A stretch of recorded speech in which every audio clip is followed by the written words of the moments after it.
And this is like my mechanical folder library, by the way. It's quite a nice fat resource of random stuff, really. I don't know why my Buddha head is in there, but it's mechanical as well.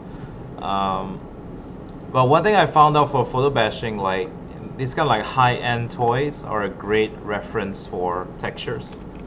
Yeah, because you get a lot of like nice small details that you can steal. So I like to get from toys as well. Obviously, cars and bikes have a lot of nice little details, so that's useful. So it's a mixed bag from real world technology to also imaginary technology, but I try to keep it all photographs. So even if it's like a fake one, which is a 3D model, at least it still looks realistic. So that's something like to keep in mind when you're taking references, is try to have some kind of consistency with the texture or the resolution. It'll make your life much easier when you're blending everything together. So I'm waiting for my, here we go, my human folder is done. I do want like a human base, so at least I get like a pose ready.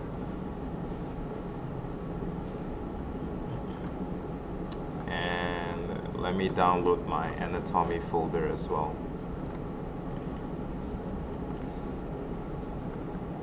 So I have this pretty gigantic poses folder. It's actually all pictures of hot toys. But I just love them because they're, number one, the photo is very clean, and usually they're posed, right? So I would, a lot of times if I'm doing a female character, I'll just cut this out and use it as a base for the female character pose because they're generally very nice. Sometimes I take pictures of my own, like, you know, I get one of these naked models and then just pose them and then use it. But most of the time I just grab the ones that's already done online.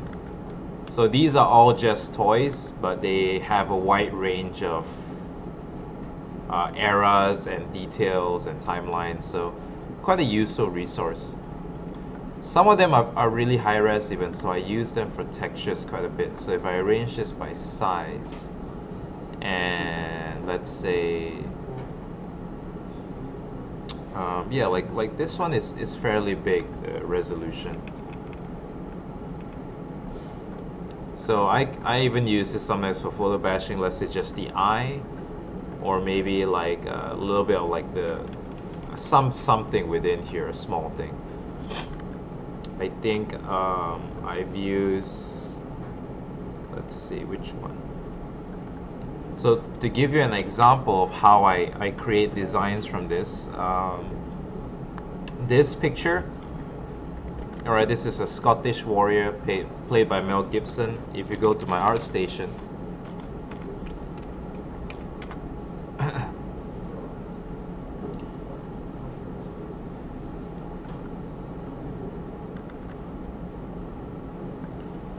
and we just scrub through the bottom here. This little character design of like this puma, whatever you call it, a lot of his costume parts, okay, if you take a look at this little detail here, was kind of ripped off from him. So you can kind of see the texture here, and then here, right? A lot of the cloth and the belts also was kind of just taken from him as well.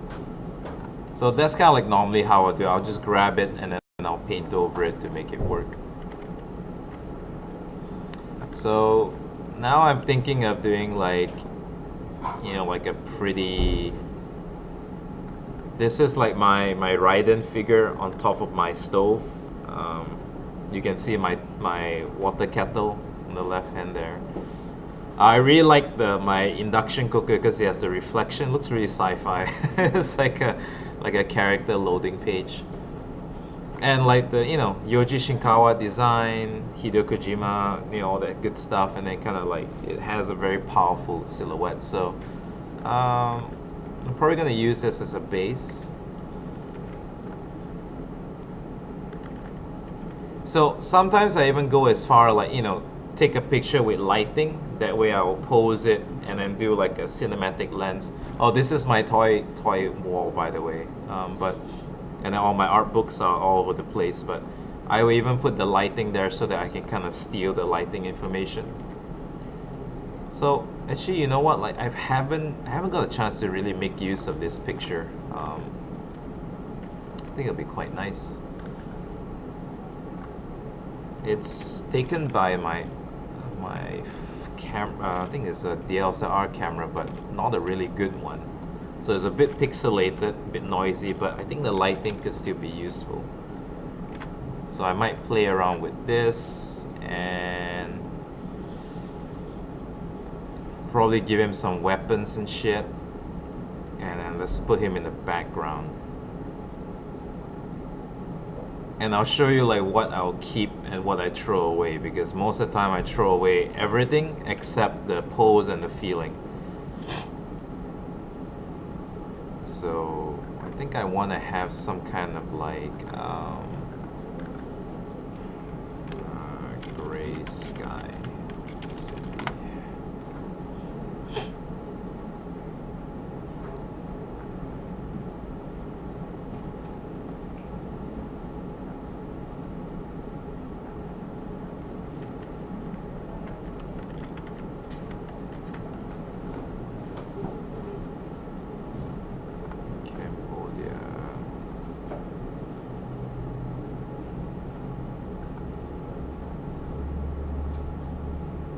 This is my city folder.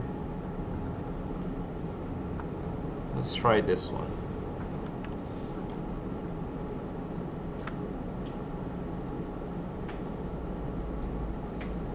So I'm subscribing to Google Drive's 1 terabyte storage, what do you call it, service. So it's very useful.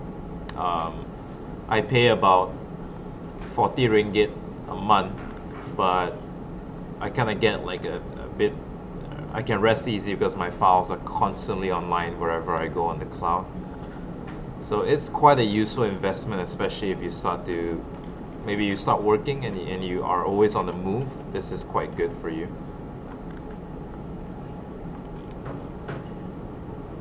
Okay, let's start to play with this.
Okay, so I'm just gonna cut out this guy and widen the artwork a little bit.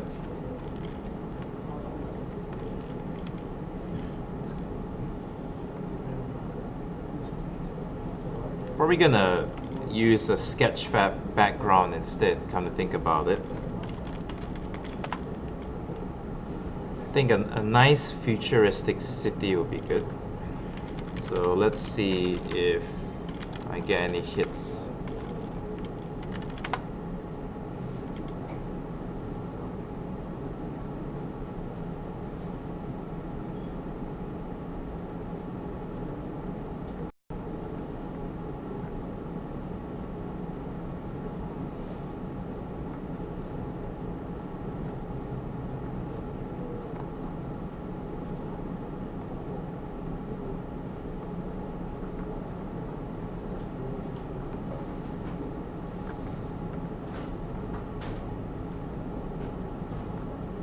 Oh wow, this is really nice.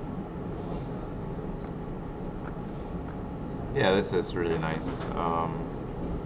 Let's see if I can use it. So I'm going to switch off post-processing. Just try and find like a decent low angle. Let's try this and see if it works.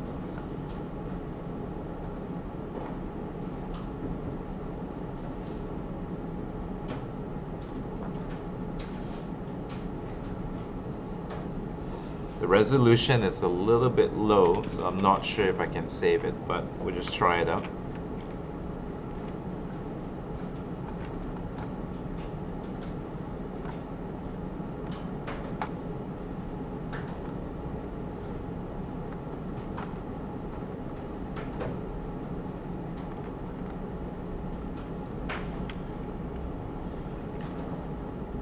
So it could be possible.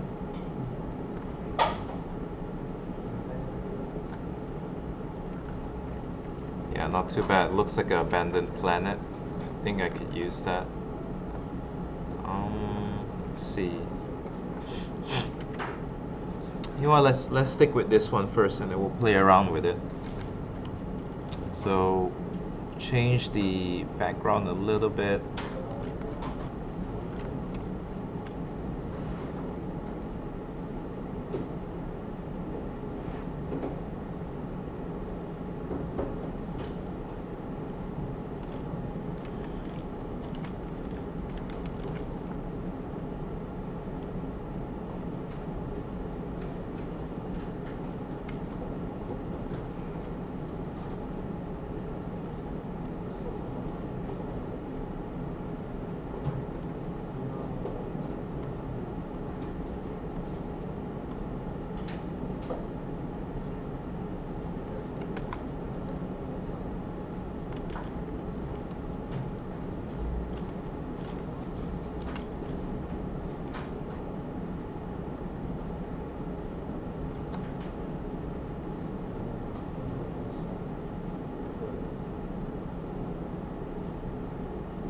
I'm just gonna start painting the background and just add some clouds. Where is my cloud brush?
So I'm just fleshing out the background a little bit because the sketchfab screenshot gave me a very nice perspective, but it's actually quite soft in the details, and the volume and depth isn't as nice as I would like it to be. So I need to apply some paint and just give everything a little bit more depth. I'm also going to start to drop in some pictures for a little bit more resolution. So maybe we could use a sky photo now. Let's grab a sky.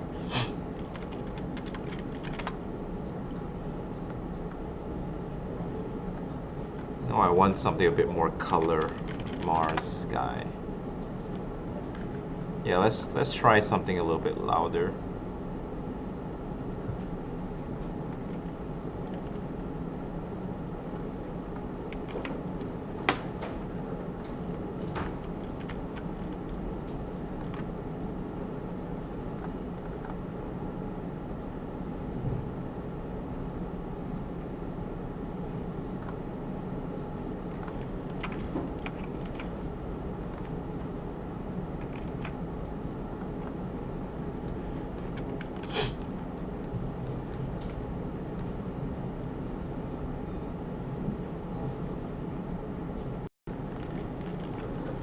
So now that my local color is a little bit more reddish orange, I need to tint everything to kind of match my local colors.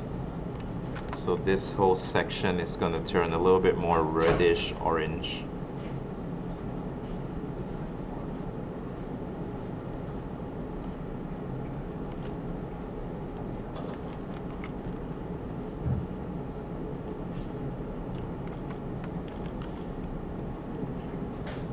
This is still very much on the fundamentals of lighting, so even if you're doing something stylized, this applies too.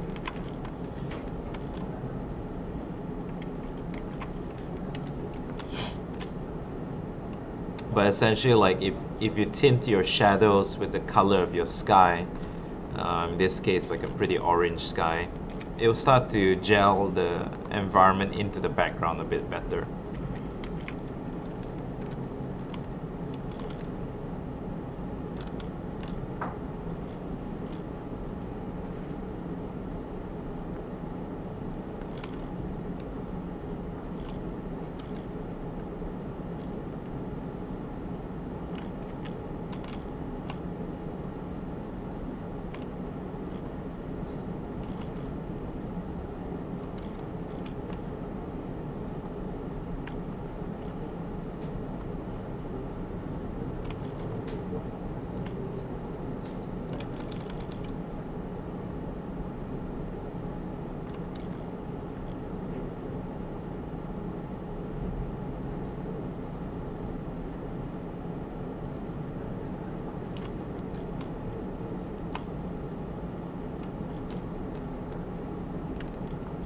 Alright, let's see how our character sits in all of this.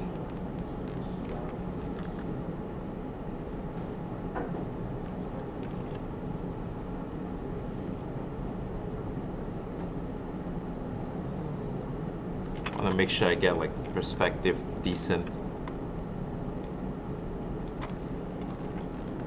So obviously this photo, the lighting is not that matched yet, so let's do a little bit of adjustment, shadow as a highlight. I actually think I want to tone down the highlights, which maybe just a middle tone, and do want to darken up the whole thing.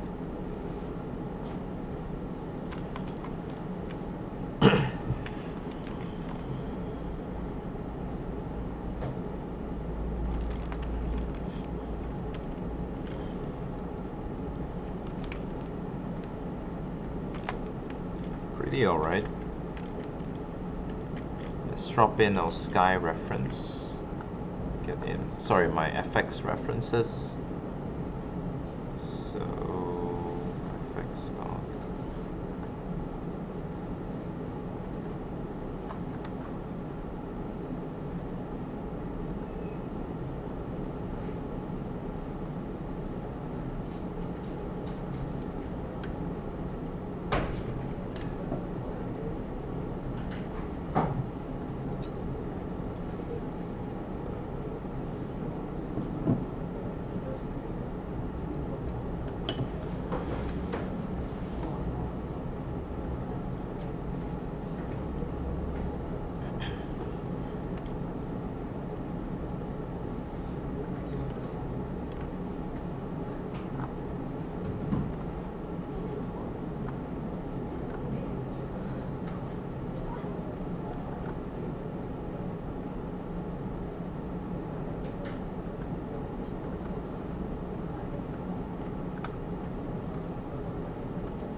So I'm just looking for my smoke just to put a little bit more atmosphere in the scene.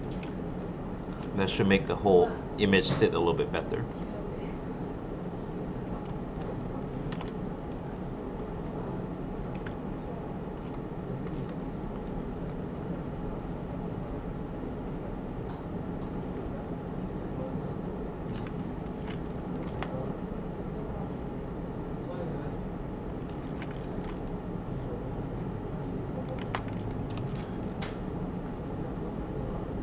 We need to colorize it to match the color of the environment. So it's going to be a yellow orange. And let's work on the position a little bit more.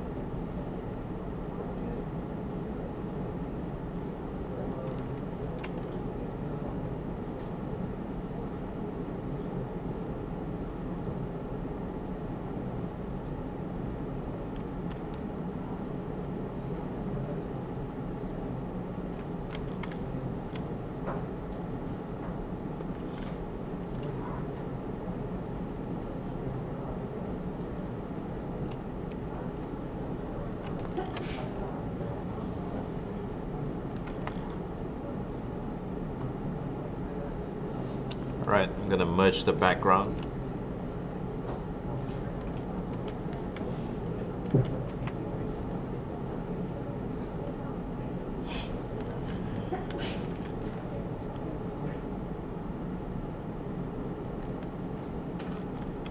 So I'm spending a lot of time working on the background first because I think it really affects the lighting of the whole painting, and it's just something that's been a habit of mine to kind of get the base of the lighting sorted out before I start painting the character. Your background lighting can be very complex or it can be very simple. Either way, it's just good to set it up early. That way you don't get any misunderstanding with your lighting later about how many main lights or what's the what we call it, the local color of the whole scene. And I'm gonna keep it fairly rough. I'm still not entirely sure yet what the composition is gonna be, but this is kind of like how I treat my paintings. I just kind of let it, especially if I'm just experimenting, I'm gonna let it slowly evolve. So I'm gonna shift my attention back to the character. Even this pose, as much as I like it, it's merely gonna serve as a base. I do want to adjust it. So let's try like putting this hand out a little bit. Or what if the character is like holding a giant gun, for example? Or that'd be a little bit too tacky? Maybe not. Well, let's just block that out in. A really big gun, what would that look like? Kind of works with the composition.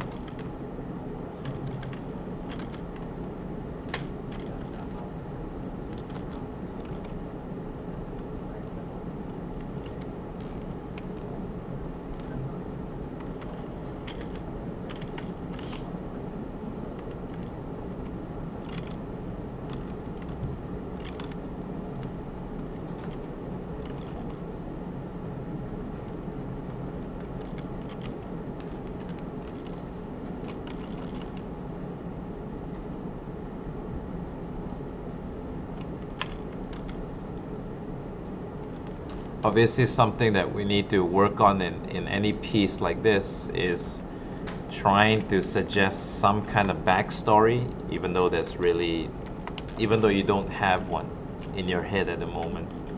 But I would like to try and figure out like why this character is here.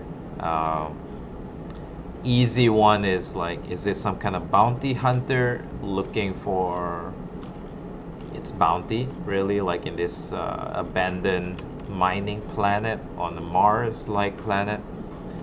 Because the way that I pose the character definitely looks like he's kind of looking for someone or searching for someone. And that could be a nice little trope, sci-fi trope that you can play with. I do like the samurai sword. I wonder if we should keep that. Getting the pose right is usually the hardest part.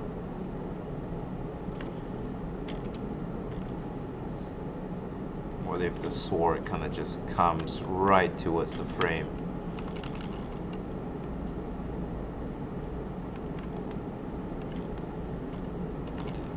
Yeah, that is pretty dope. I like how compositionally it helps the whole piece.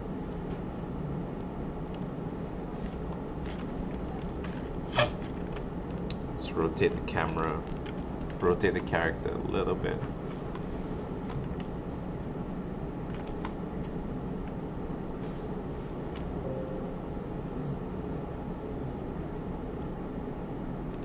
I'm working on a fairly large canvas, so I mean, at some point it's going to be quite a bit of slowdown.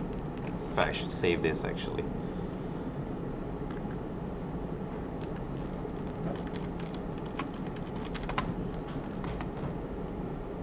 So resolution that I'm currently working with is quite high. It's about like 11,000, and I think that's a little bit too high because I kind of just cranked it up just now. I'm probably gonna drop it to about 8. I think it's fair. If you're wondering pixel over DPI or PPI, just always go for pixels, because you can have a low DPI like 72 minimum or even 150, which is quite high. It should still work fine. You don't always have to go 300. I'm thinking generally for digital portfolios, the higher pixel count is better. So if your PC can support 10,000 pixels, but you keep your DPI like 72, it still prints really, really well. What I understand is like normally the DPI is reserved for like straight lines.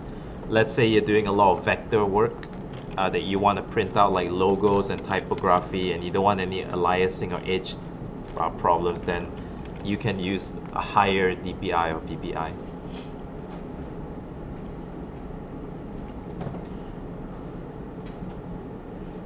So back to like the story aspect, right? So let's say, you know, like this character here is like a bounty hunter.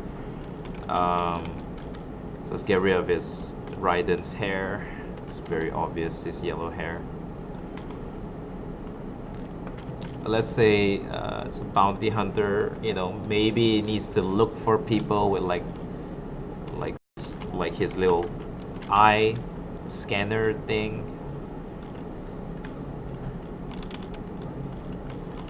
I recently watched Spider-Man Homecoming, and the Vulture had the really cool, you know, US Air Force green eye thing. I wonder how it would look like. Maybe we'll just have one eye, because one eye is more scary. But I think like honestly, even the color is like a nice contrast to the whole scene. So let's see how that works.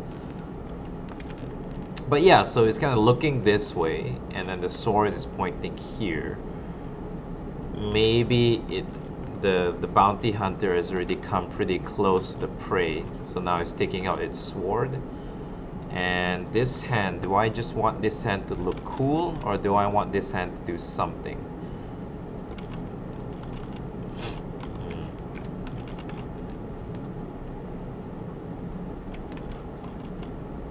Let's see. I could go with the kind of classic Lara Croft Tomb Raider thing with the 2 guns on one side, with 1 gun up, 1 sword down. That's a little bit done. What if he's holding a binoculars?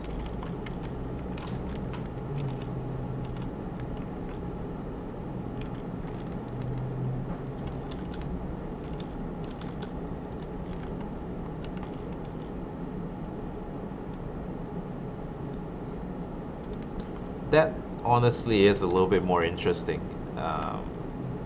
Try this out.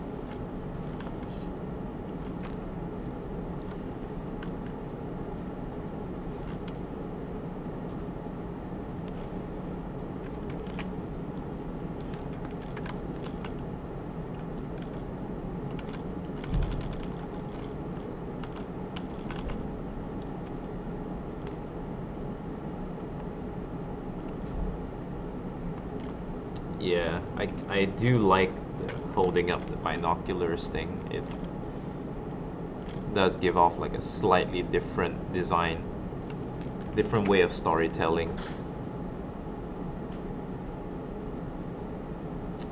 Yeah, this could work. In fact, I'm gonna even shift the whole composition to the right a little bit.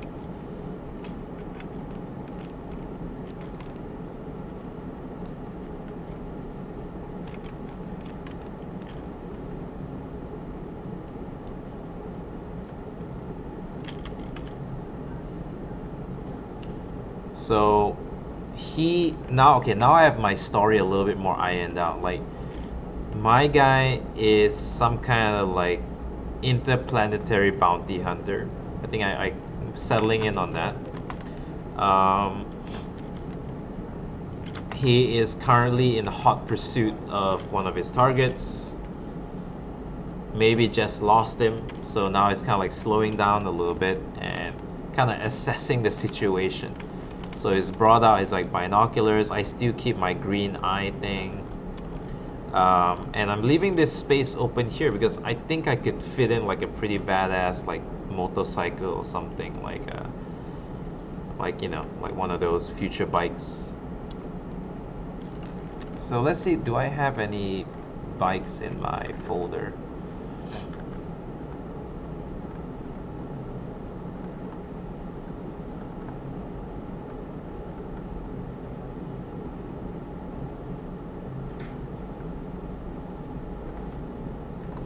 I do have some bikes.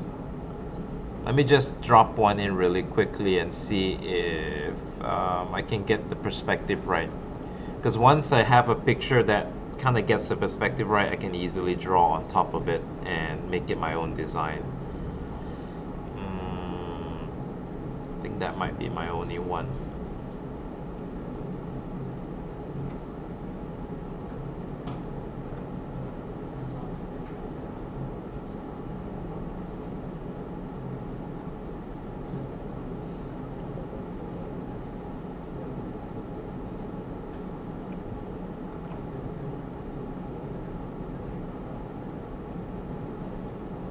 Oh, I got some good references from the Mad Max movie. Those are some nice bikes, but okay, not the best. So I'm gonna stick to what we have. Two options. Where are they?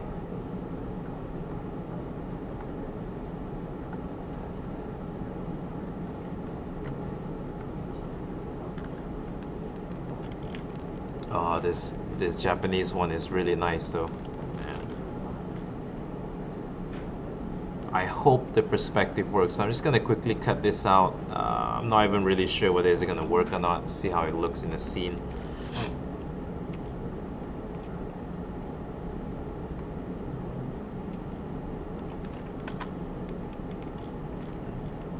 Might swap to a sketchfab reference at one point.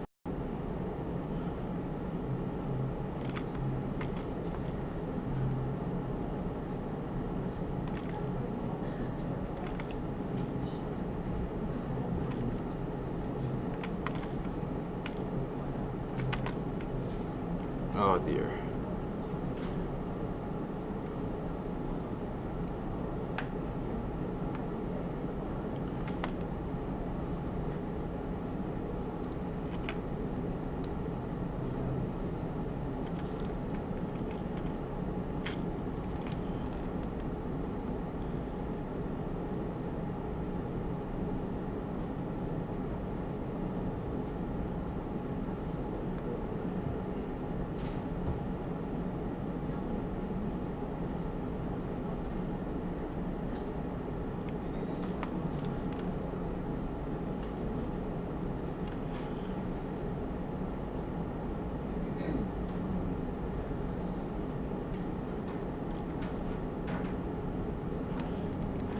It's surprisingly gelling in quite well, better than I expected, which is good.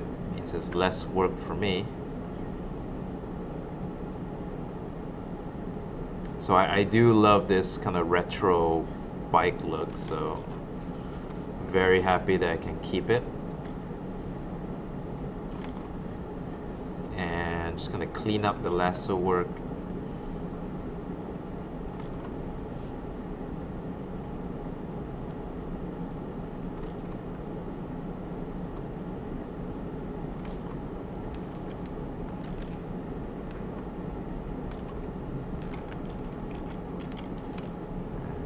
Already like change the size a little bit, so it looks like a little bit more of a beefy bike.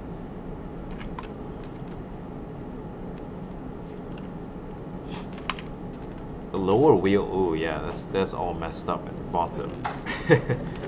But you're not gonna see it, so it's fine. Just hide it, okay.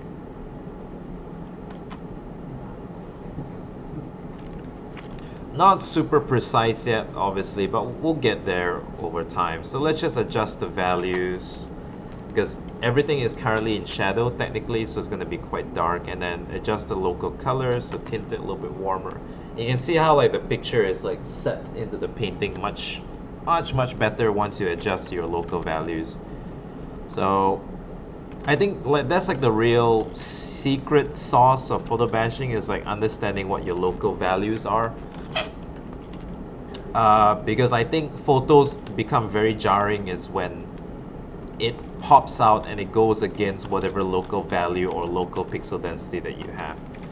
So this is again why like I spent a little bit extra time getting my background colors to work first before I started to do any photo work, because if my background colors wasn't set, it's going to be a bit of a headache for me to get the colors to work right. So now I can start to flesh out the bike a bit, which is good because I don't have any idea for the character yet. So I can just kind of take a mental break by fooling around with the bike first. I'm thinking of, I don't know, like see what I can salvage from these two pictures.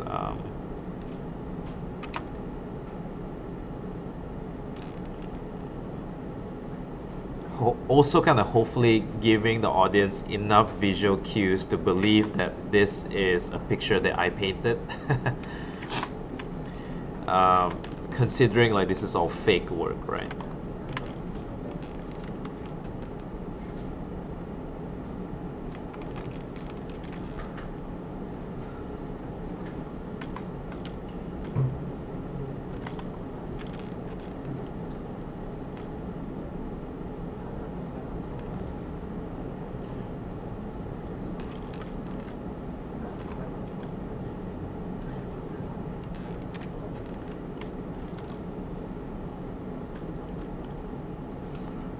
Man,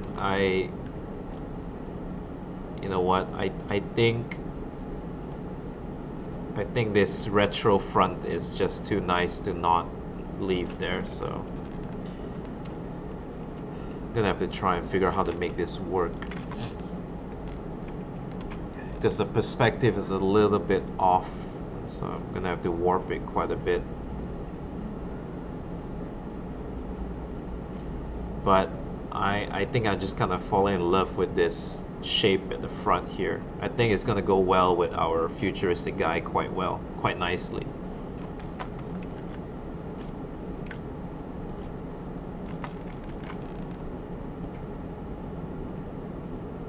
Might even keep the 10, that number 10 there, because it does look pretty badass.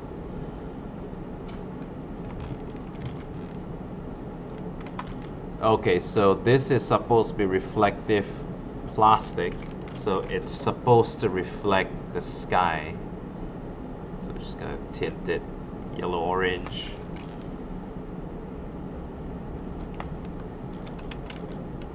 Up the contrast a little bit.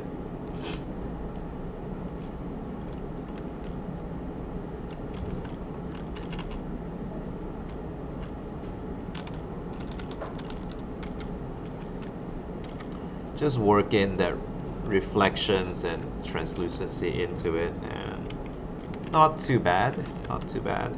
So let's darken up the body so that it has a uniform black body. very Kamen Rider like.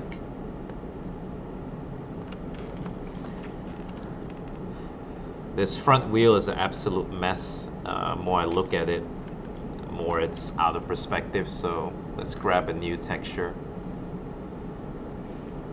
Yeah, but it's funny, like, because I know I said I was gonna paint the character, but here I am spending like 20 minutes on a bike. But for me, like, the background details are as important as the character design itself. So, and normally I like to solve the problems that are, what I would say, like, because the character will only look good around the background. If I don't sort out what the background is, then my character would just look like a random guy or girl standing in the middle of nowhere. So the bike kind of gives me context, which is great. So now my character is not just a character, but my character is a bike rider. And whatever emotion I convey through the bike, I want to convey through the character as well. And sometimes it's easier to just start with something like this.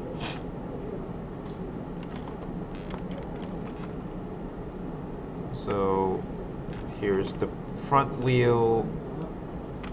You know what, that's wrong. Let's grab the back wheel.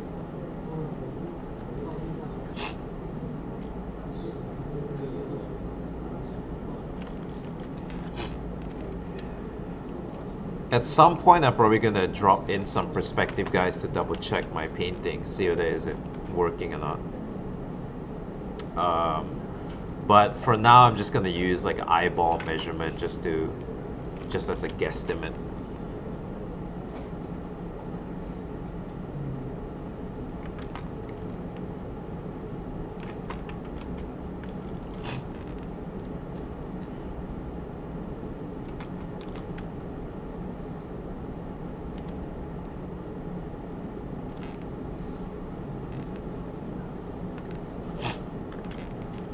Is my character too big? I think so.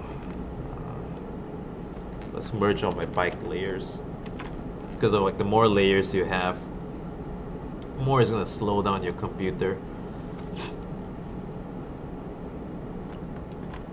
Scale this down a little bit.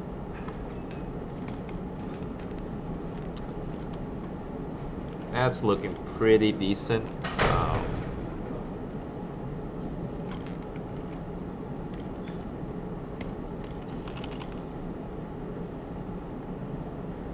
Using the smudge tool and kind of like fixing up the legs. I kind of regret putting the legs out in front now because it's pointless, so let's just neutralize the leg pose a little bit.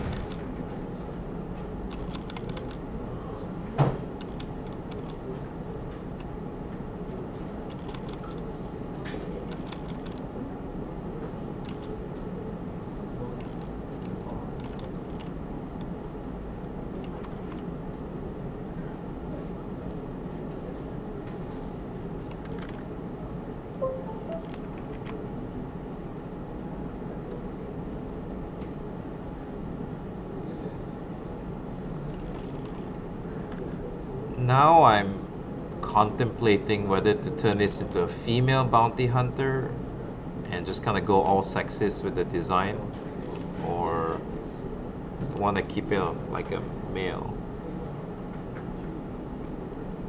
Because like the current pose does feel like it's suggesting like a high hip, which would look really cool, you know, like.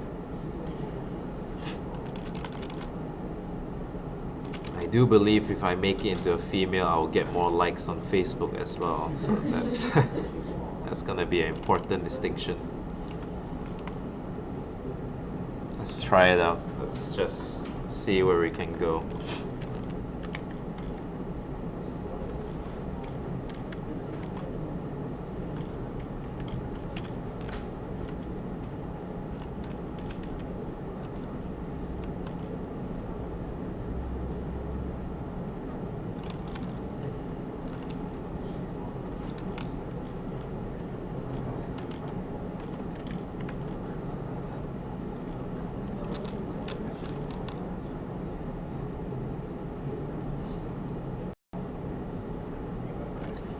So you can see like less and less of my original base photo, which is the Raiden character, is kind of like disappearing, which is good. You know, like it shouldn't give that much information aside from the overall pose.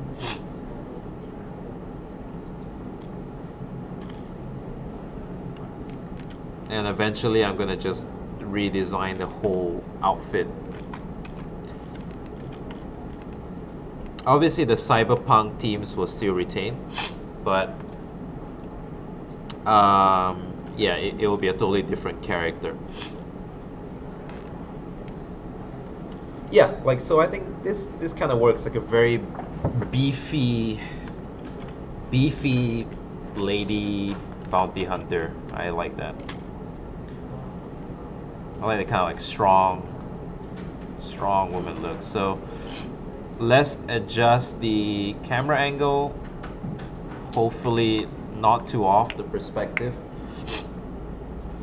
And I'm gonna do a little bit of like value balancing so that everything starts to gel together a little bit better, and just kind of plan out our lighting a little bit, because we kind of have a pretty decent mood comp, but in terms of lighting it's still a little bit all over the place. And our value groups aren't really that good yet. So basically a value group is like, if you turn this to black and white, you kind of see like a lot of attention is on the bike because the contrast is the highest there. What I would like more is just a little bit more light onto my main subject, which is obviously the female bounty hunter. So what I can suggest is like okay, what color is my light? So this is the light color. Set this to maybe color dodge. So what I can suggest is there should be some kind of light dropping in from off camera that will really frame my character, right? So that way I bring back some focus to her.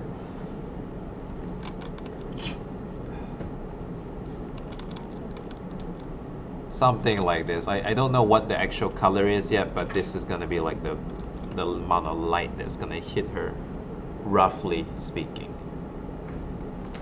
And she probably needs to be a little bit more lit as well. So checking your values this way is great, right? It gives you a chance to kind of really know what you're supposed to look at as a painting. Also, adding depth is very useful. So let's say we want to just pump up the lighter value of the background. Let's just put in some depth here using smoke. So kind of suggesting like that Mars atmosphere with a lot of smoke and dust and flying debris. Also, let's tone down the contrast in the background so that our character starts to become more in focus. So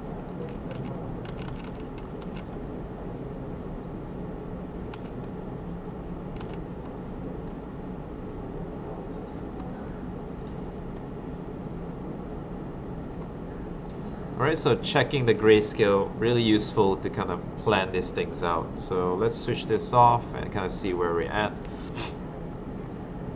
It's a little bit too orange, I get that, so let's just desaturate that a little bit, it should be fine.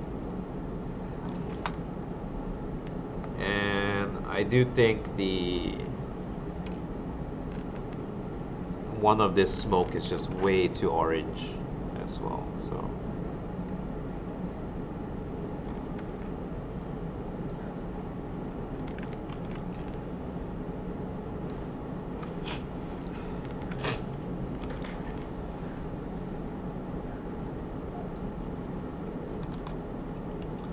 kind of like to stick to middle tones even when it comes to color. Try not to oversaturate something too early. It's just a habit of mine. I think every artist has like a slightly different way of looking at it, but this is mine. But I do realize that the background has lost a lot of its vibrance, so Gonna bring that back in.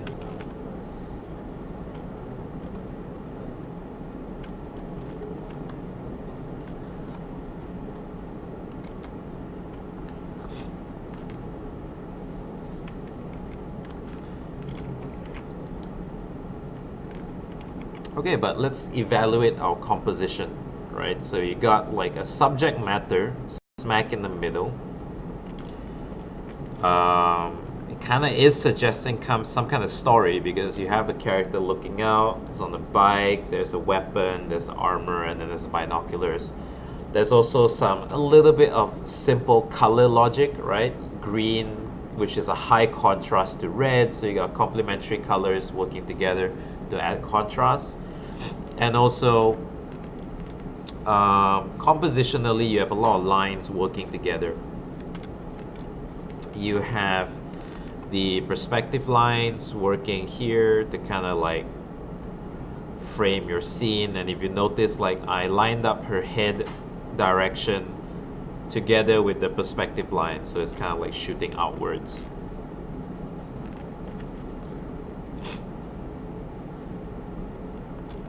So this should work fairly well for like a very like postery vibe kind of a thing.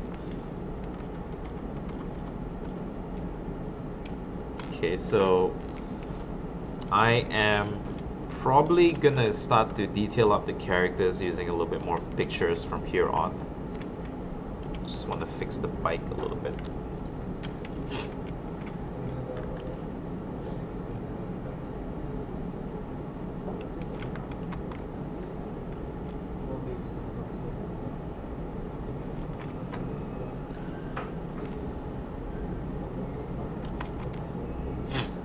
Okay.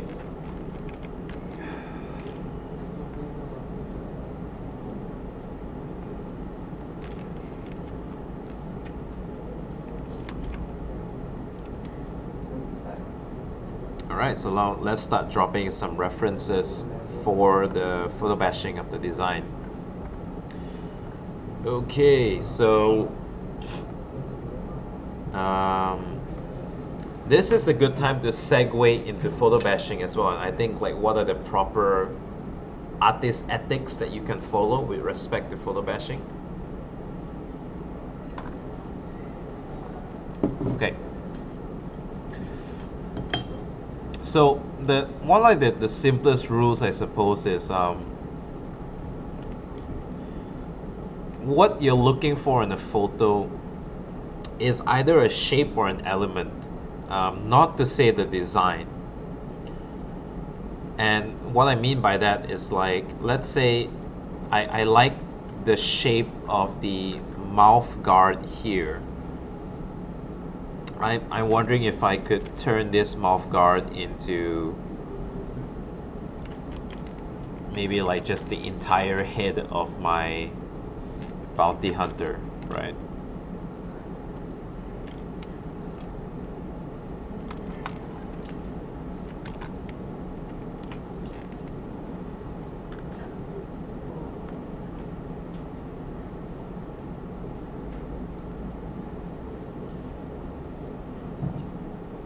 Like that would be visually interesting, maybe. And I could reapply it to the chest as well, so maybe there's some sort of visual coherence to it, right? So this is kind of like what I would say, like maybe a little bit more ethical photobashing, because it's still your design. You're trying to figure out like the shapes and the sizes in between the objects, and you're applying them onto your concept, right? So it's just making it look more fleshed out. What I would say is like unethical is like, let's say you take the whole chest and you just reapply it onto your character's chest. So now you're taking an entire design and applying it to your designs, because so I think this is wrong because like we didn't design this, right? Obviously not. Like Yoji Shinkawa and his whoever the art directors on board designed this, so it's not right for me to take that. So that's kind of like the easiest way I can think to explain what it means like for good photobashing versus like sorry, ethical photobashing versus unethical photobashing. We're not trying to steal anyone's design. We're just looking for interesting shapes to basically kind of give us a base for our design. So now that I have that as some kind of a foundation, I can go in and kind of continue that design across.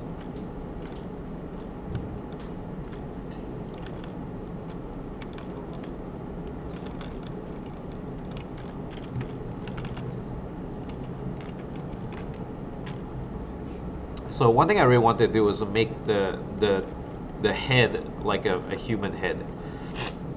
So I'm gonna get my anatomy folder.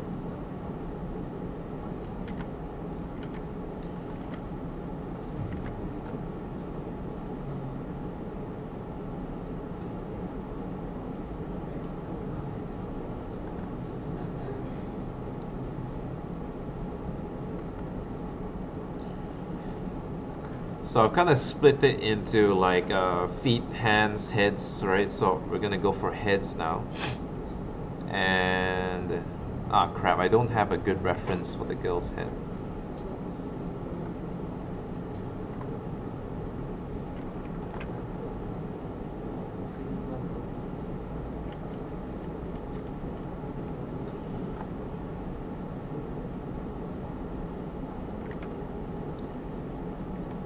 Alright, so here's another, so I'm going to use sketchfab instead now.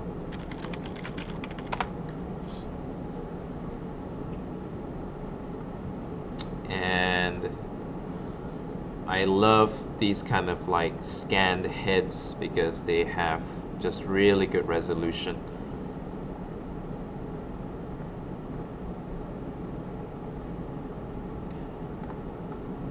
Okay, so now going back to the topic of photo bashing.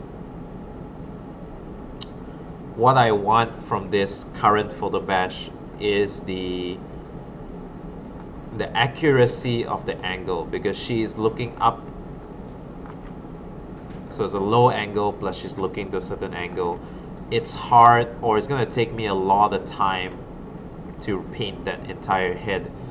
So that's like time which I don't really want to, which I don't have and I don't want to waste on. So I'm going to use a photo base, but I will work on top of this design so that it becomes my own portrait.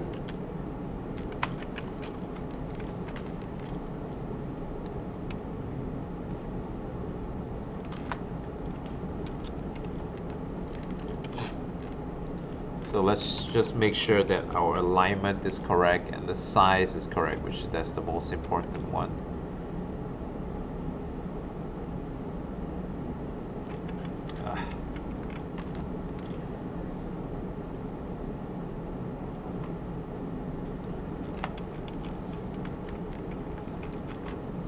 I feel like the head's a little bit too big, because she's wearing kind of like a power suit, right? So it is going to affect her silhouette.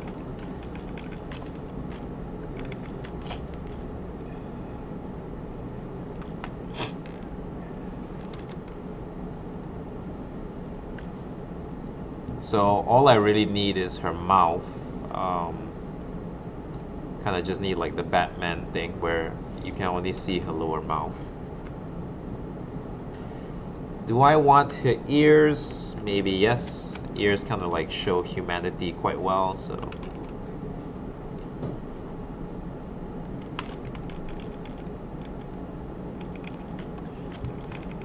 That is pretty dope. Gonna add just a filter, surface blur.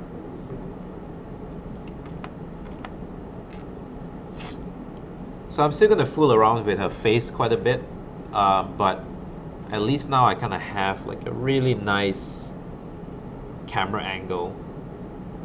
Sorry, really nice block up for the face perspective.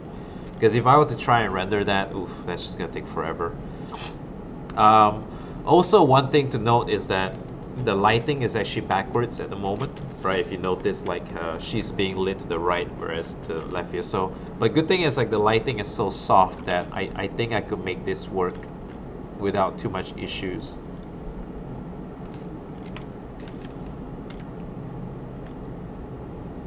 what I can suggest is just a very nice kick light on her skin here, just to blend the lighting back into the painting.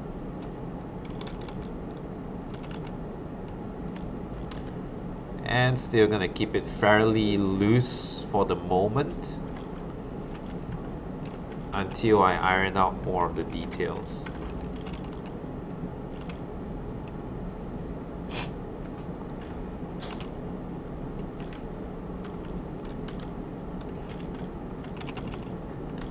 So for the most part, the remaining details I believe can be sorted out just by, you know, fairly decent and clean silhouettes. So let me just block out this mechanical collar of hers.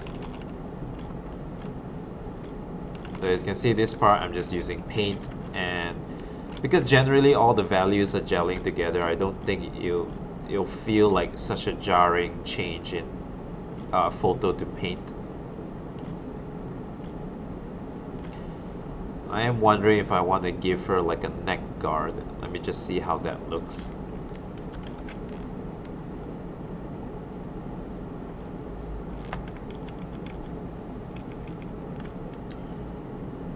Kind of like it with a full exposed neck.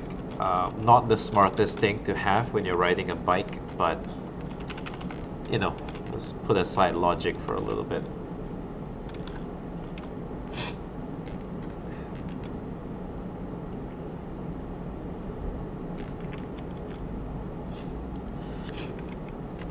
Okay, let's sort out like the binoculars.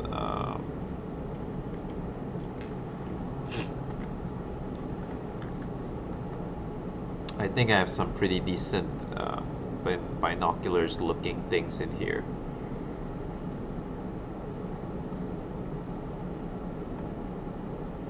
So right now what I'm looking for is something that can suggest a lens and also a round shape. So this is not bad. It's very low res, but I think I could make it work.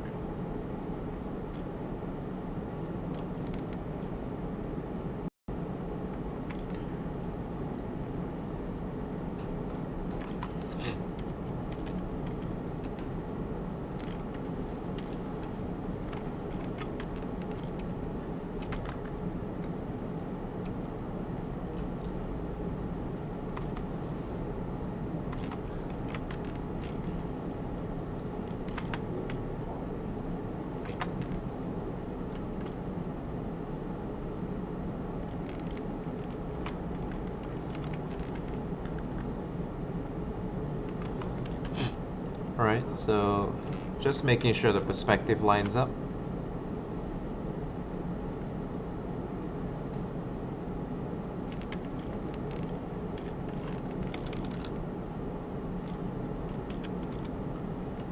This is still pending, by the way. I might want to change it to something totally different. Maybe the round, I don't know, like the round like binoculars, it's not wrong, but it's also kind of a little bit overly done. So might go for something else. Let's just put this aside and try something different. So let's paint this binoculars from scratch instead. Go with like a slight 3D perspective, and then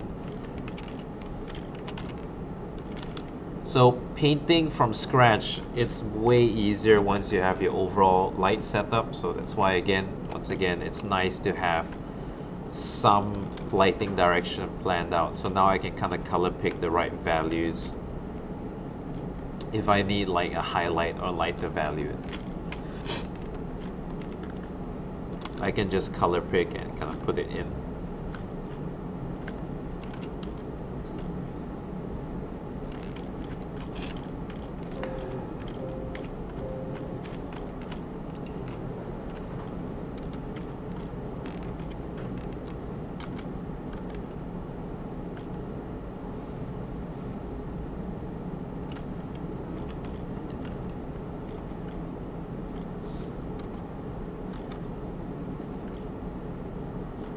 So I'm thinking of like that retro 80s single eyelid band would look a little bit more badass.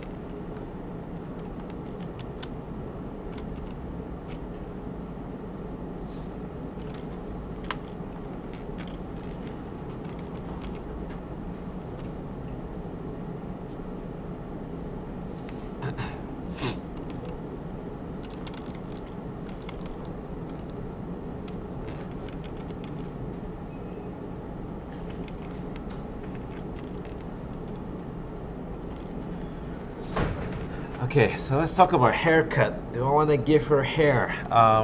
Right now, what is like in my head is like, you know, those like I want to go full on like 80s on this piece. I wonder, you know, like bleach blonde, like totally unnecessary hair. Yeah, look at this guy. So happy with himself. I wish I was this happy about the way I looked. But yeah, I kind of like I feel like the painting's coming together. It's gonna be like a Roxette-esque bounty hunter vibe. Yeah, this is a close camera angle. See how this fares.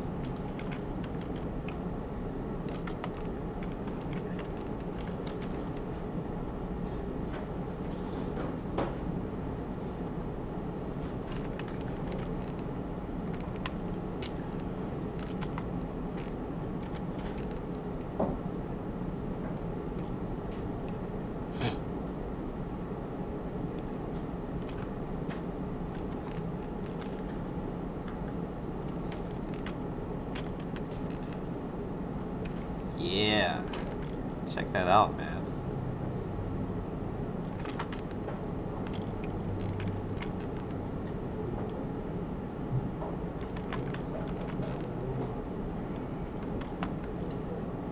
So obviously it's not resting that well yet because I need to erase a bunch of stuff, but yeah, I think this works. See, I've always liked that contrast, like, you know, with like platinum blonde. It's just such a nice color to work with in a painting because it contrasts with everything, right?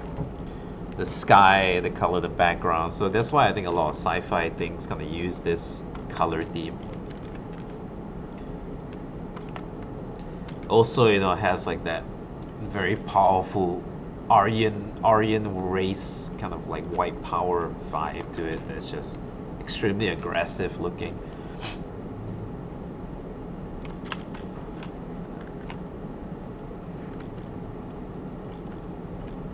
Okay, so let's kind of gel that in. It's a little bit of an error here because the perspective didn't really line up, so there should be more hair here, which is not difficult. We'll just paint that in.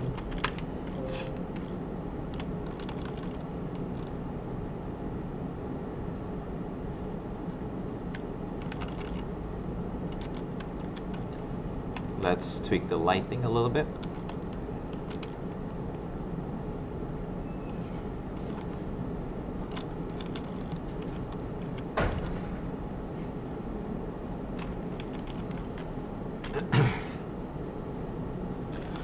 Okay, that's looking good. Let's move on. I don't normally linger too far in, you know, like just kind of keep it very loose like this at the moment.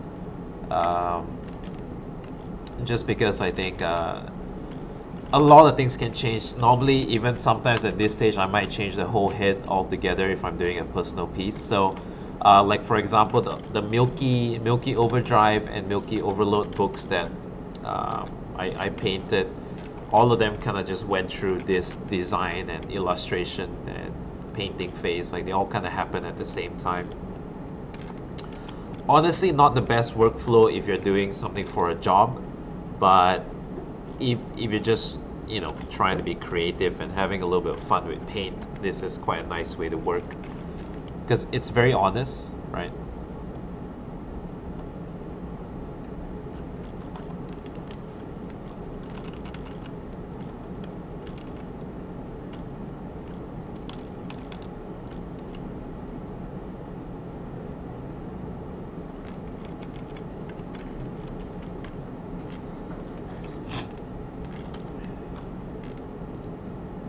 All right, let's start to flesh out her armor a little bit. And I've always liked, there's a few textures in my folder that I kind of just use repeatedly. One of them is quite interesting, and I'll show you where I got it. And yeah, like I've used this texture a lot in my work, and I got it from a very strange place because this was actually a photo that I took in Penang when I was at this opening ceremony of, I think it's called the Oden Theater in Penang, and then they turned it into this art exhibition. And this is actually a very old, I think 1960s hair dryer. It's actually like something that you put, like this is where the hot air comes out to dry your hair, like you put it over your head. And I just thought it looks like such a badass like turbine engine. So you can just barely see the saloon head chair at the bottom there. This thing's kind of like attached to the chair, and I think you use it to perm your hair. Yeah, now I remember. It's like a hair perming device. But good thing is now, like, you know, everywhere you go, you can just stop and take photos with your phone, and you get fairly decent resolution.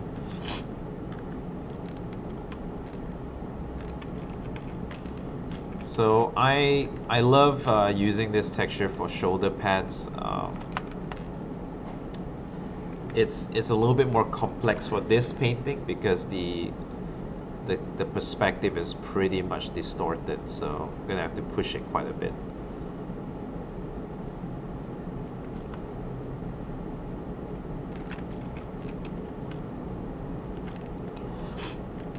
That's a little bit wonky there, but I can paint over that.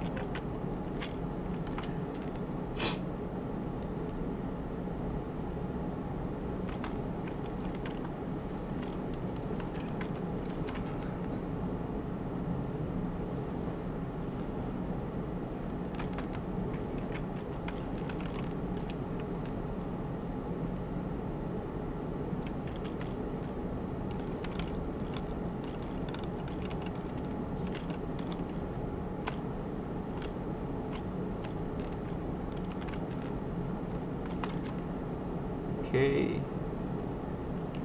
The other one I might just paint it in because I think it's so small that you probably can't even, don't have to waste time using a picture. You know what? Like more and more, she's starting to look like a police officer, which is pretty cool.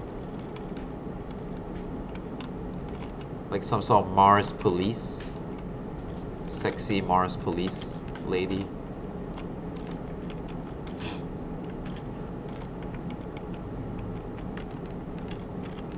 If you notice also, like even as a character design, I'm not like forcing any tits and ass, that kind of a thing. Like it's, again, I don't know. It's just like I like to see sexy male designs. I like to see sexy female designs in the sense that they are like very powerful and strong,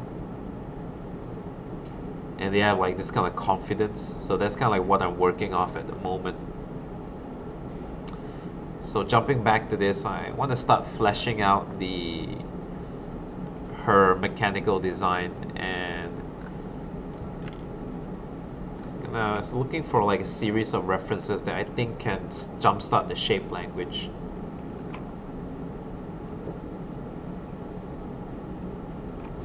Let's try with this few, like these pieces of the bikes here.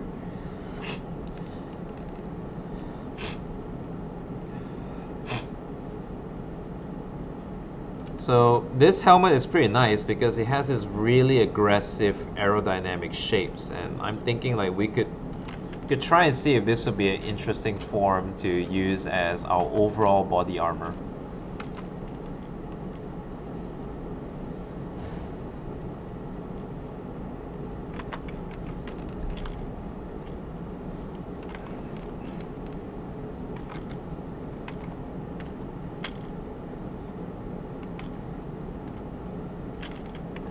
Because it has this really cool like hard plastic, you know, like protective ballistic armor kind of plastic, and I think it suits our overall design aesthetic.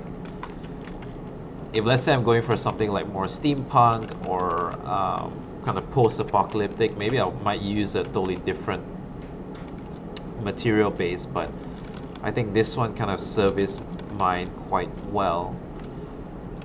Again, we'll just put it on first and then see how it feels throughout the whole painting.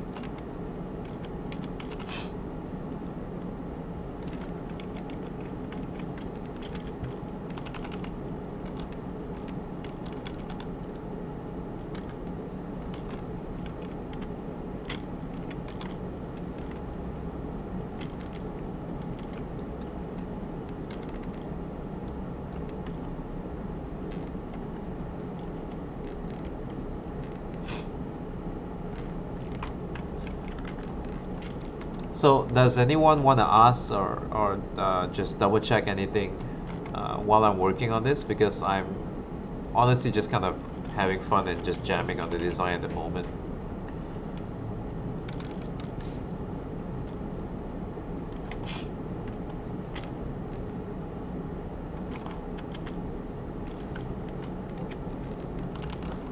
Not at all, yeah? Okay. Okay, cool. It's fine. Maybe you'll figure out something after this, but uh, like if you notice, because I've seen some of you paint, right? Like just the background. I'm walking around the classroom just checking out like how you're doing stuff, and I noticed that when you do use pictures, some of you like to just put all of the pictures in and then only start to kind of paint over it. That works really, but sometimes like you might be putting pictures where there's not even necessary to have pictures at the moment, if you get what I mean.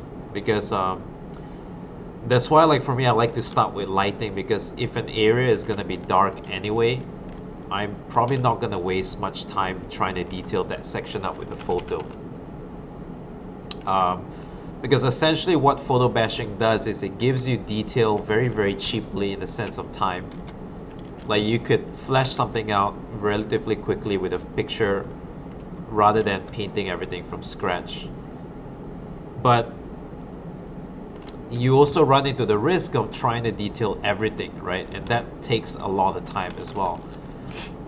So what the lighting will tell you is that it gives you instructions on where you should put your details and where you shouldn't put your details.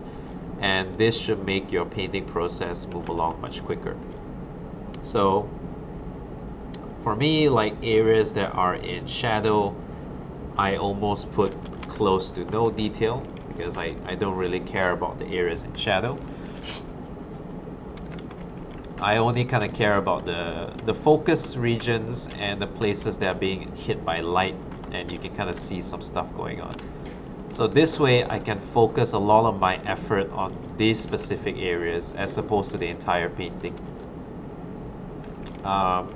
With this in mind, then you can finish your paintings faster, but it also looks better. So that's kind of like the real trick.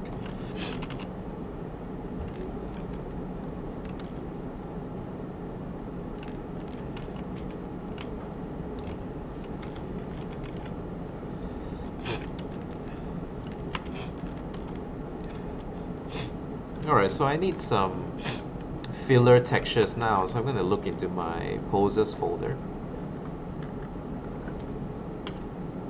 And filler textures are essentially like in between stuff, like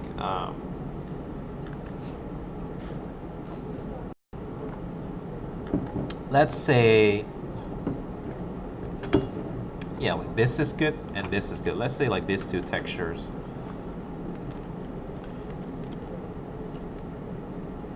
So filler stuff will be like little small cool details like that, which I can sample off this picture.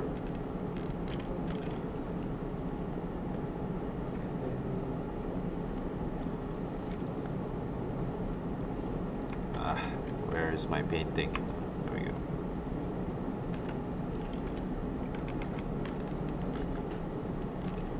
So I'm thinking this will definitely, this kind of shape language always works really well, you know, because it has this like very mechanical, bony look to it, which I like. It suits my aesthetics quite a bit.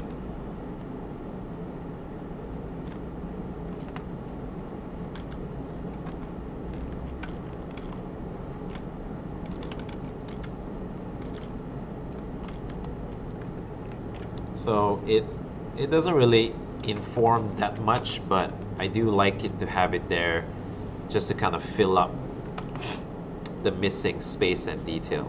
So that's kind of like why I call it like a filler detail, because it doesn't really affect the design totally, but it does kind of like add more life and realism to it.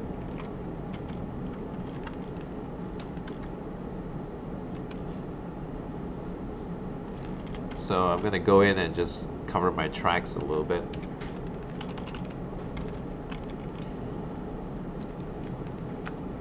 So what else do we have? I'm gonna close this. So I'm looking for a nice fabric texture that I can put underneath her arm. I'm wondering if this little texture could do it. I know it's a texture of the leg, but I believe I could just warp it to fit.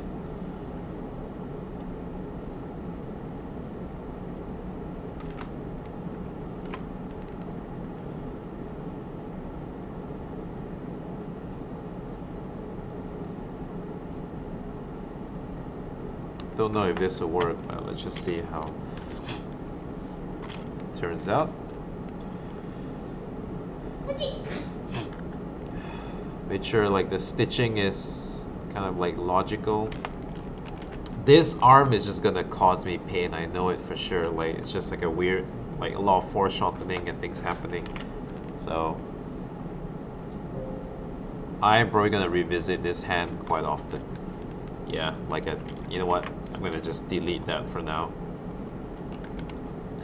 I think the bigger issue here is like just the anatomy is a bit whack at this part, so I better fix this early.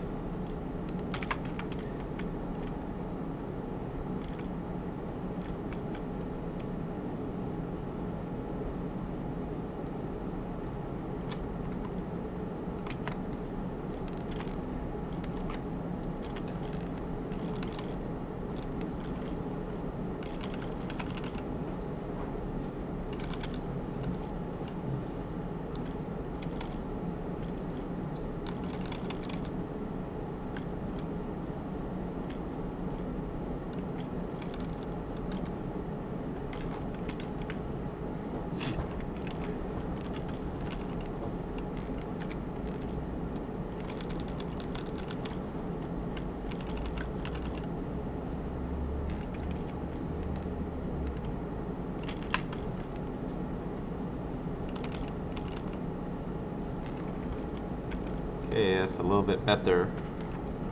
Still a bit wobbly, but you know what, it works.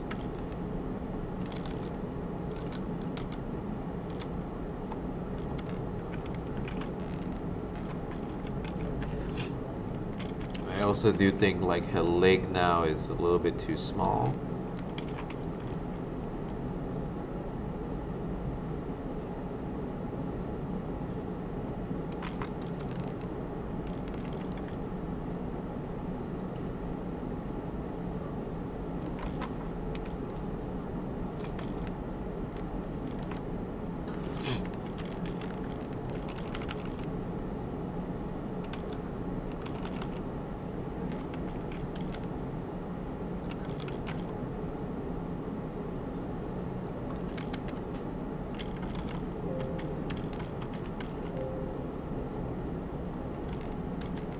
And also her head is like a little bit too big.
Okay, this is where we're standing so far. Kind of like adjusted the proportions a little bit, adjusted the size a little bit. Gesture is also tweaked.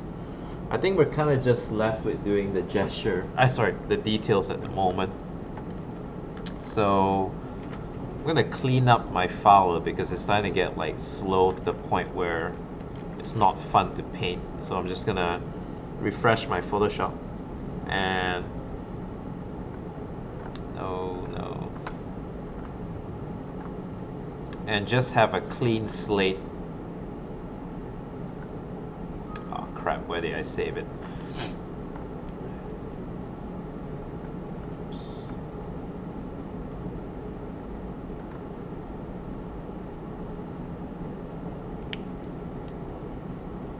Just have a clean slate so I can start detailing everything up.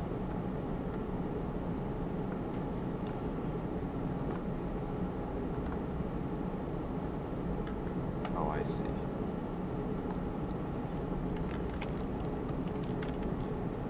So I think I like this kind of material the most, so I'm probably gonna base a lot of the texture based on this. I am a big fan of Neil Blomkamp films and all of the designs that come together with it. So I'm very much gonna take a lot of the design aesthetics and apply it to mine.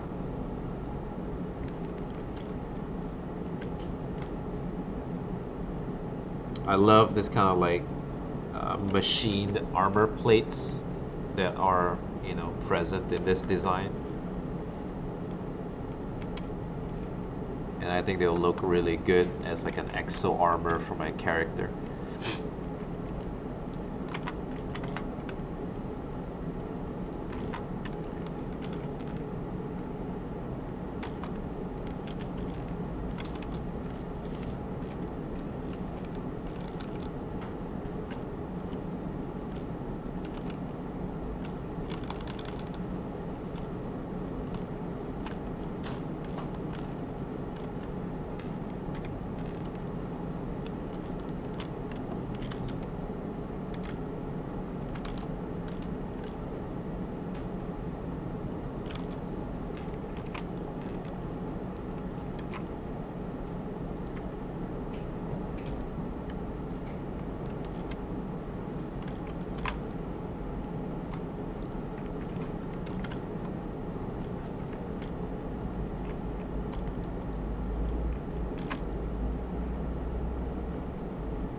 So a lot of the hardest work actually has been done already. At this point, I'm really just fleshing it out, trying to put in detail where it should have. And I'm gonna just mix in all the techniques that I know of, hand painting, texture brush, etc.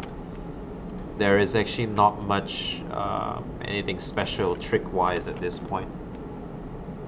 A lot of the hard work initially about planning the design out has already been there.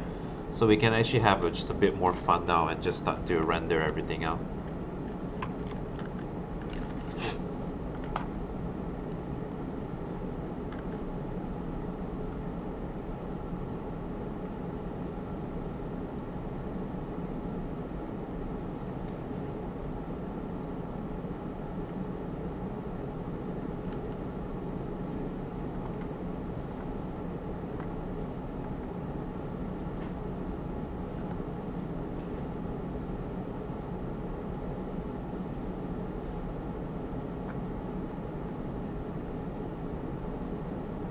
What I'm looking for now is a abdomen armor.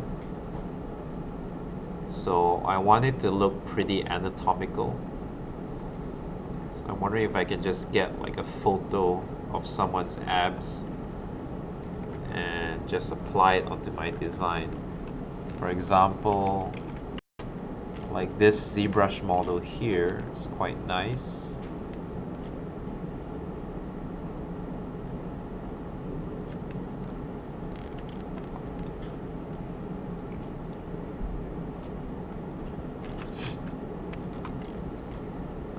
She's obviously not gonna be kind of naked like that, but just want to see if I can kind of form like a organic shape here.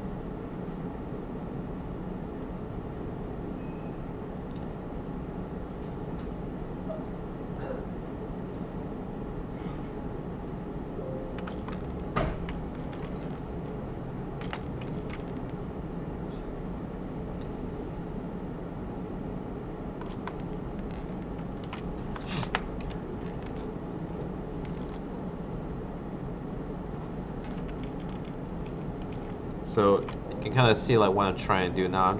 I want to make like a very tight kind of nano bodysuit that's just made out of a black material. So rather than just painting the whole thing, I'm using like a real person's body to suggest the anatomy.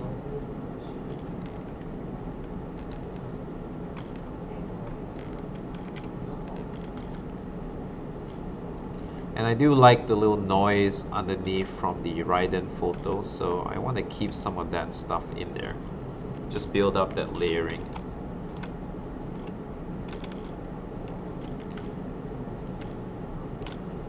Good thing about digital painting and especially photo bashing is that you're never gonna have not enough noise. That's always gonna be something that is given to you quite freely.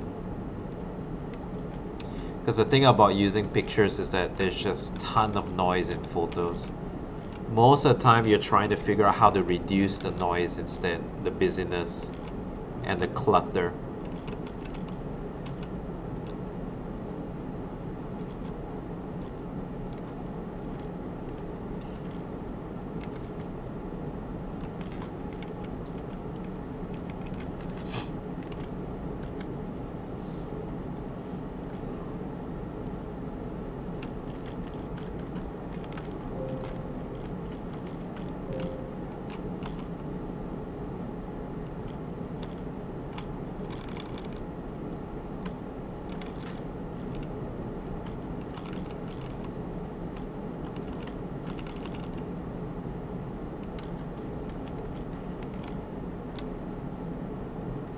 Hand painting that instead because it's quite in the shadow, so I don't really have to put too much time to render that out.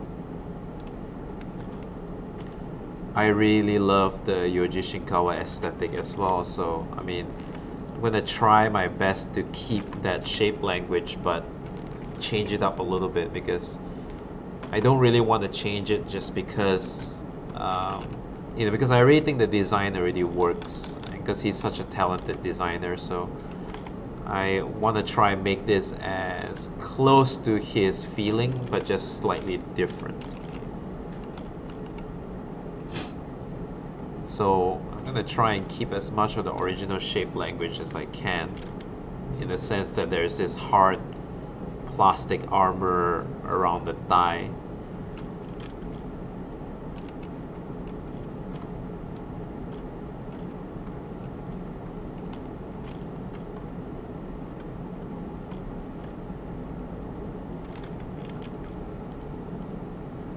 I'm gonna just try and make it my own a little bit.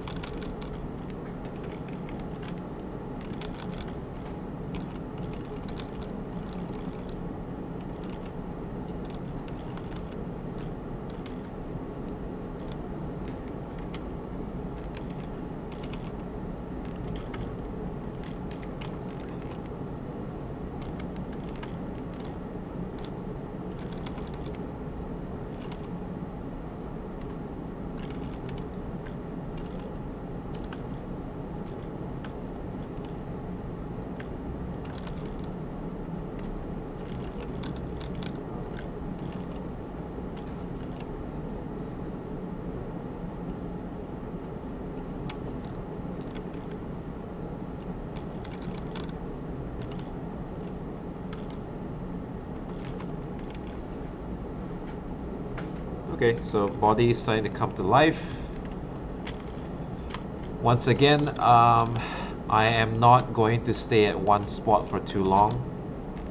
So I'm just going to try and bounce around the painting as much as I can.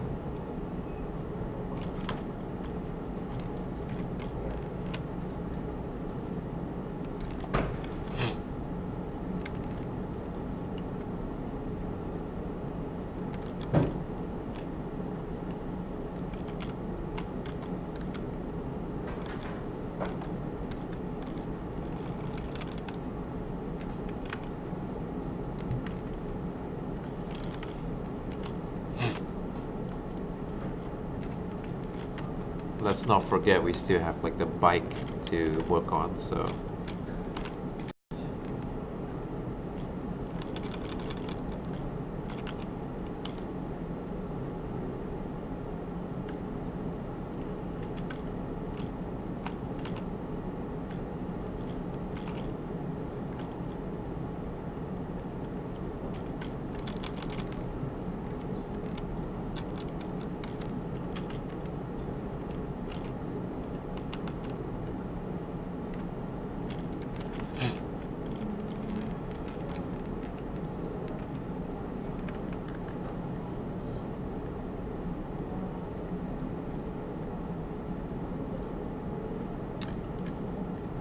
looking for something to solve this part here. It's just so annoying, that section. See whether I have anything in my reference that could help me out.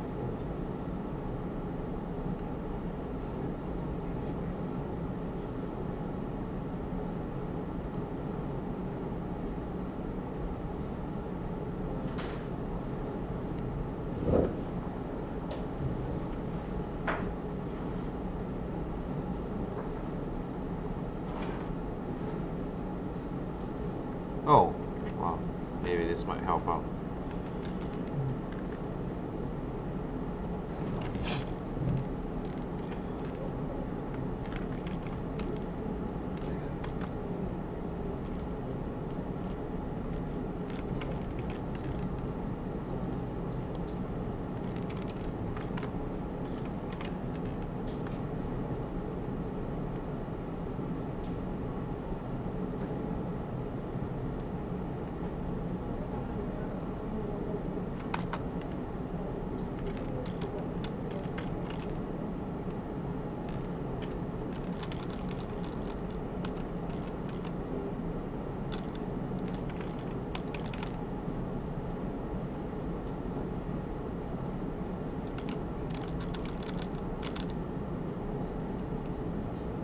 Let's try this on for size first. See if it holds up.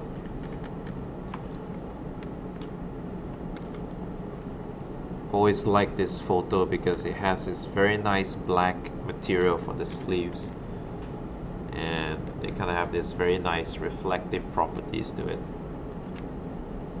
This is actually from a Hot Toys Star Wars figure.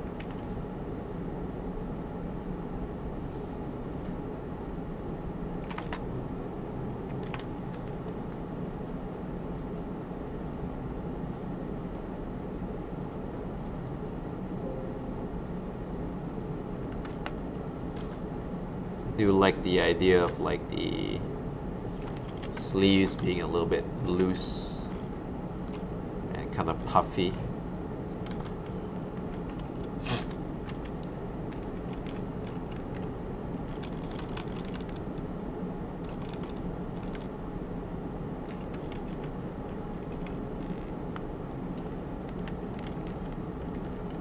And I think I quickly want to flesh out her legs before I move on to the bike, and I'm going to use this and use this.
Okay, so these two photos, just kind of like fleshing out the legs for me. It's doing a lot actually.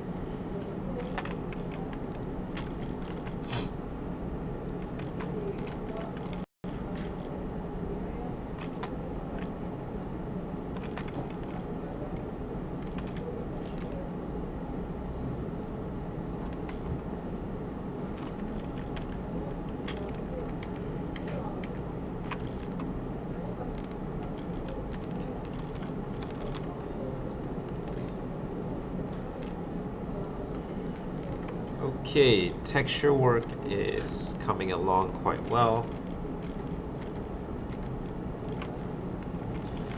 I think I really want to take a few steps back and fix the overall color balance. Kind of hate the background at the moment, which is not normal. Sorry, not unusual. That's what I meant. I change my stuff all the time. I feel like she's starting to look more and more out of place with the whole theme of the build of the environment. I'm gonna try, and if I can put her in a futuristic city back to like where we were before this. I'm not digging the Mars thing.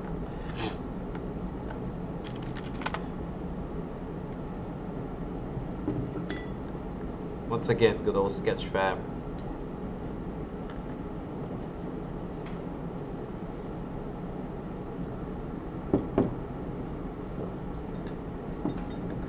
Let's try future city.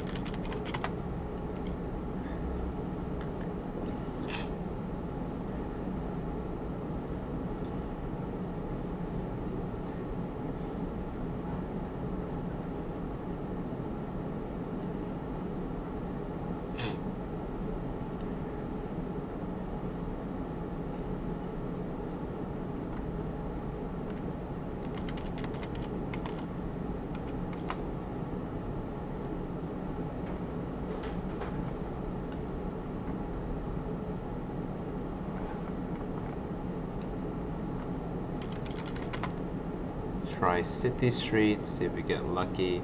Most of them are like too present day, so I don't think I can use them, but anyway, I'm looking for a combination of textures anyway. So let's see this one first. Oh, this is great. And cyberpunk.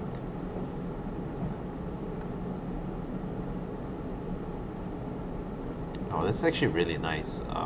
The resolution is a bit low, but man, it has that Hong Kong vibe to it. So yeah, I might make the most of this. This is pretty nice. Very heavy, in fact. The moment.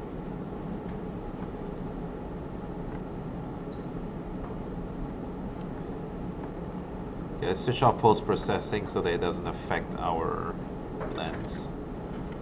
Oh, you know what? This is perfect. The resolution is great. Okay, where can I put it that you shouldn't see the ground too much?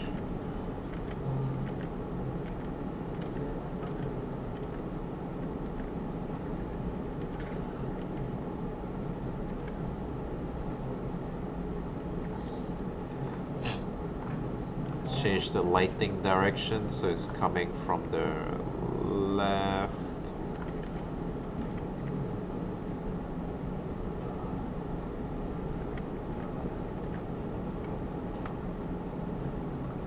Let's try this out. Print screen.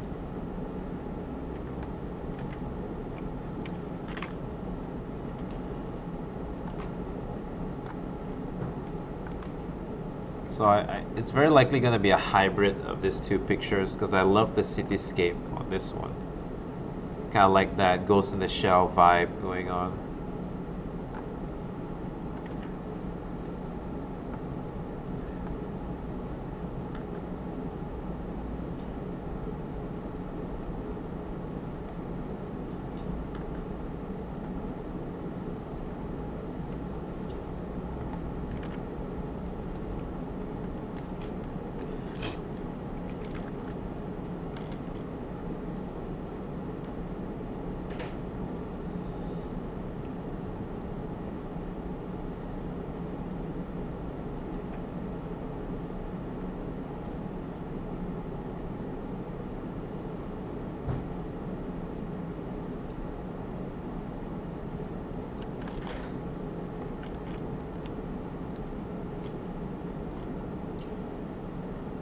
So if I just take this, I think that will be considered quite an outright stealing already. So I'll make sure I just take parts of it.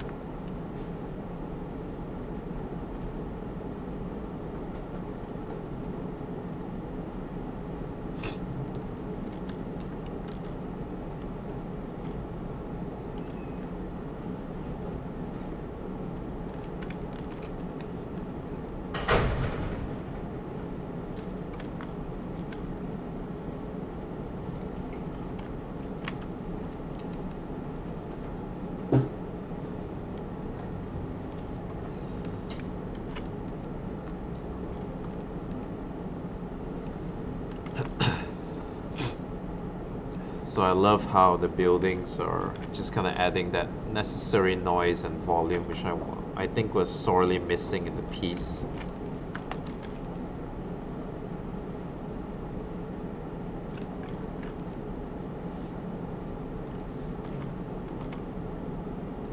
Let's get rid of this.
Okay, so painting is starting to get a little bit more exciting now because I kind of have a better direction of where I want to take the background. It's kind of like this abandoned city. Sky is like orange red, and our character is it's almost like a hybrid between police, bounty hunter. Then again, bounty hunters and police, very similar occupations. So everything seems to be gelling quite well. I can also start to suggest a little bit more precise textures now because I know where everything is supposed to sit. What I'm working on now is again going back into the background and just trying to get some of these background elements to work together a little bit better, because at the moment they look fake, or like the parts aren't gelling together that well yet. And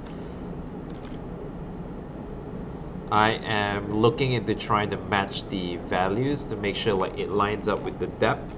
And I think once I do that, the painting will start to gel together much better.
Okay, background's starting to come along.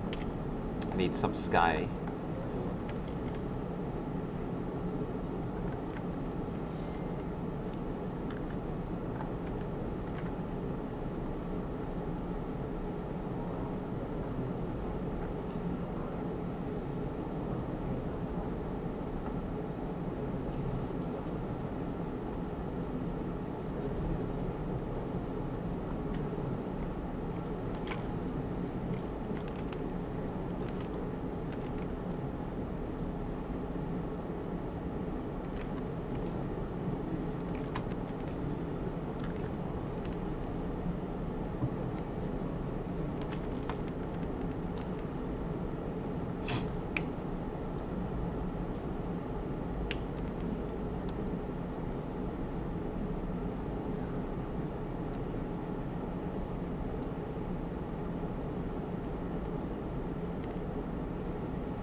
Here's a nice little trick.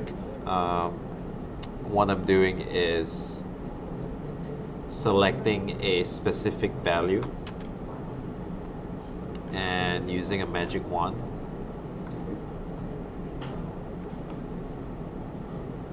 And when you offset that value, right, you offset that selection and you transform it a little bit.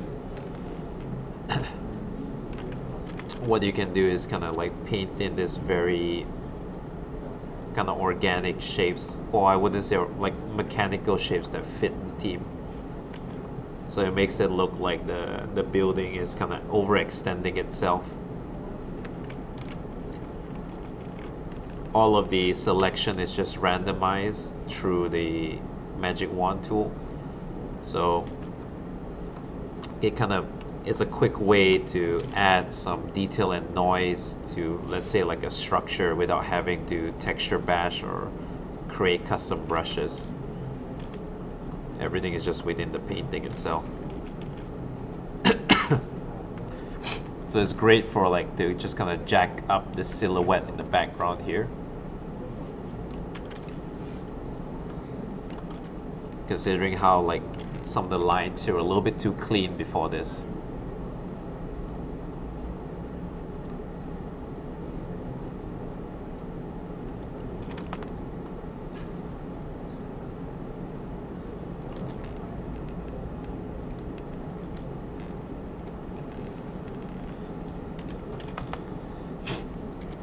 Especially if you're doing stuff like which is a bit more abstract or even like fairly realistic painting, I think this is a nice little trick to kind of apply to your work.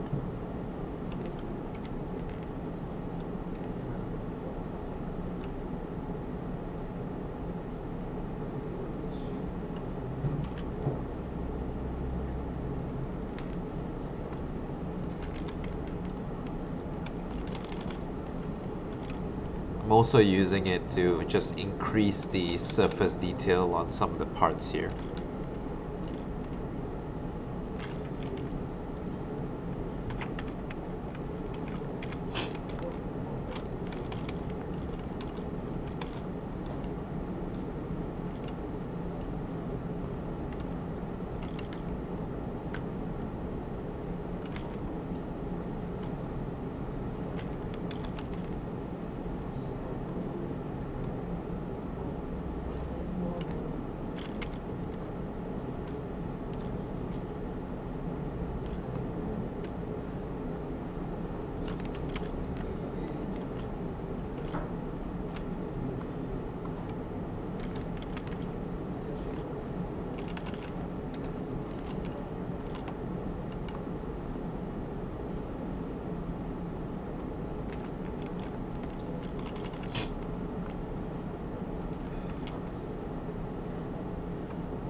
Let's go back to our characters.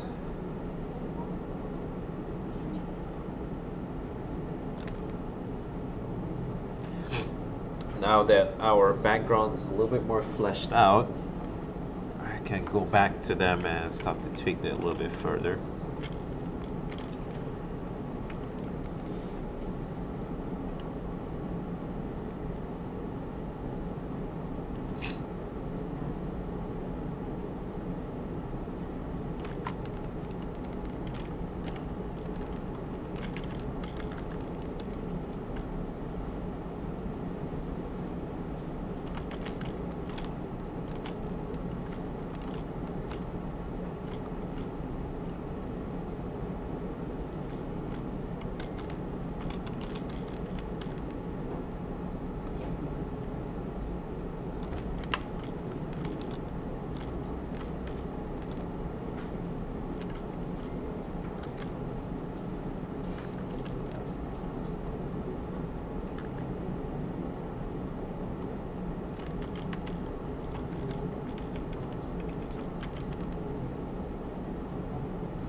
So I realize I really need something to push the perspective to my favor.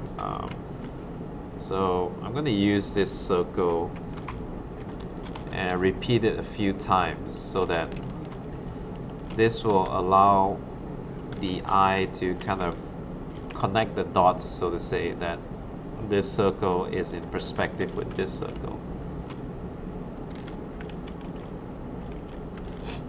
That should at least align this body up a little bit better. I'm also going to add another circle here. They're quite useful because they help at least give you some perspective, guys, because I think most of us know what a circle looks like. And if you have it in a certain angle, the brain, the human brain of the viewer will start to see this as an object in perspective or object in depth. So let's start just to drop a few circles here and there, just to push the design into the painting. And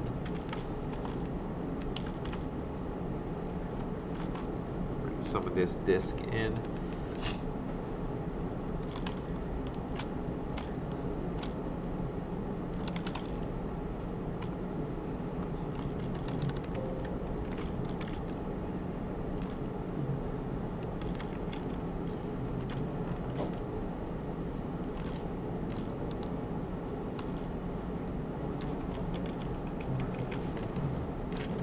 That should just push my, what do you call it, vehicle into the painting a bit more. And let's bring out the wheels a little bit further.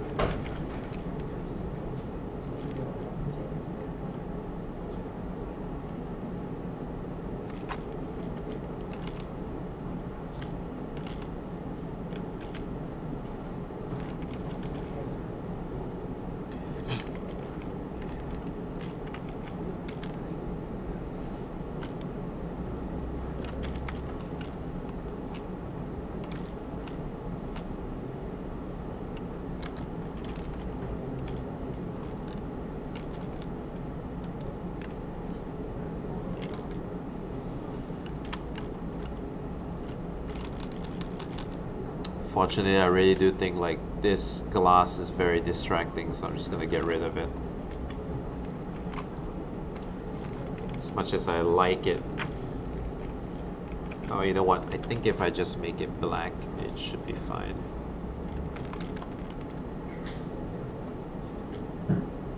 Everything is better in black.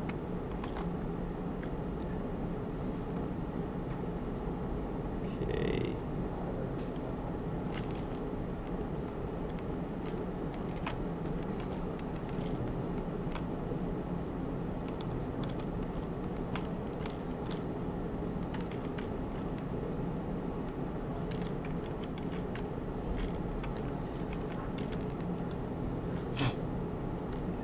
I really need some more textures for the bike, so let's look up a motorbike.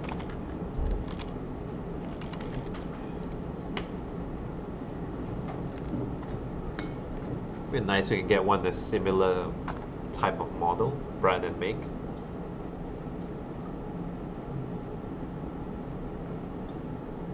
So what I want to get is the headlights and the handle. I think those are not worth for me trying to just draw by hand.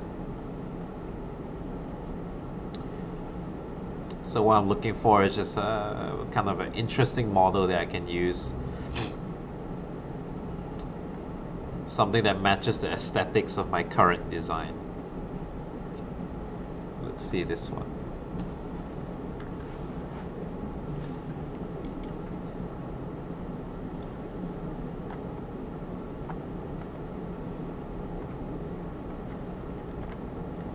It's actually pretty retro looking. Might work to my benefit, so let's try that out.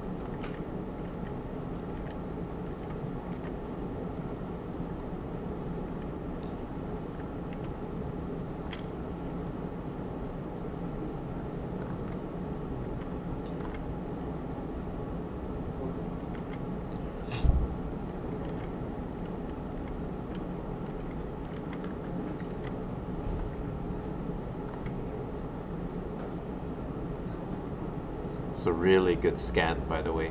Very, very detailed. Oh, but so heavy.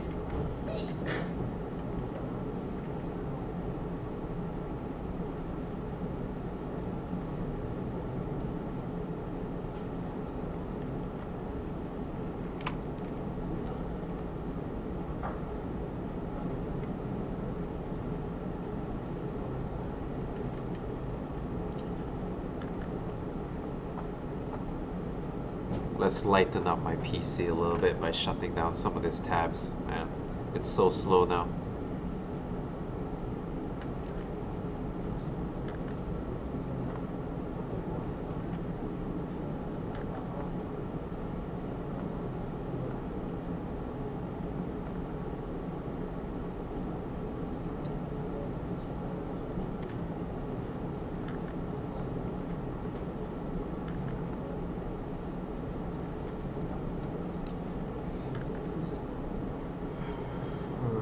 What else can we work on?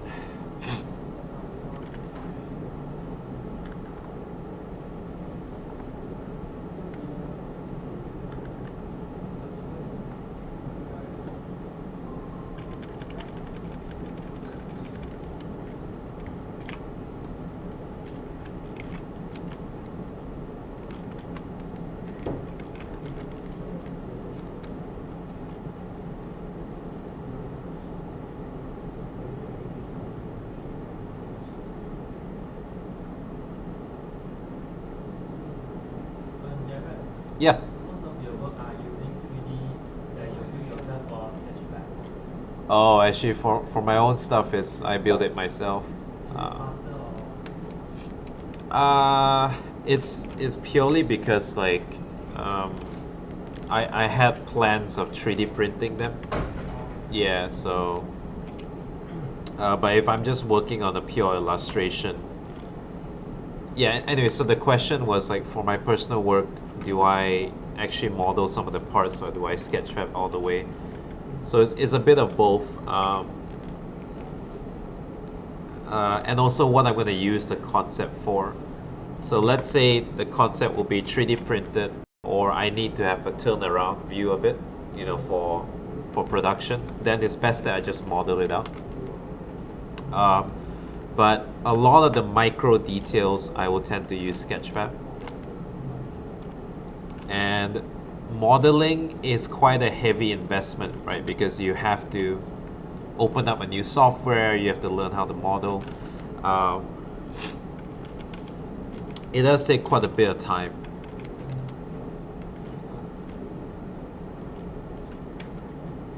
So what I would say is like depending on what you use it for, then you can figure out whether you want to just go with a 3D package or you just paint it.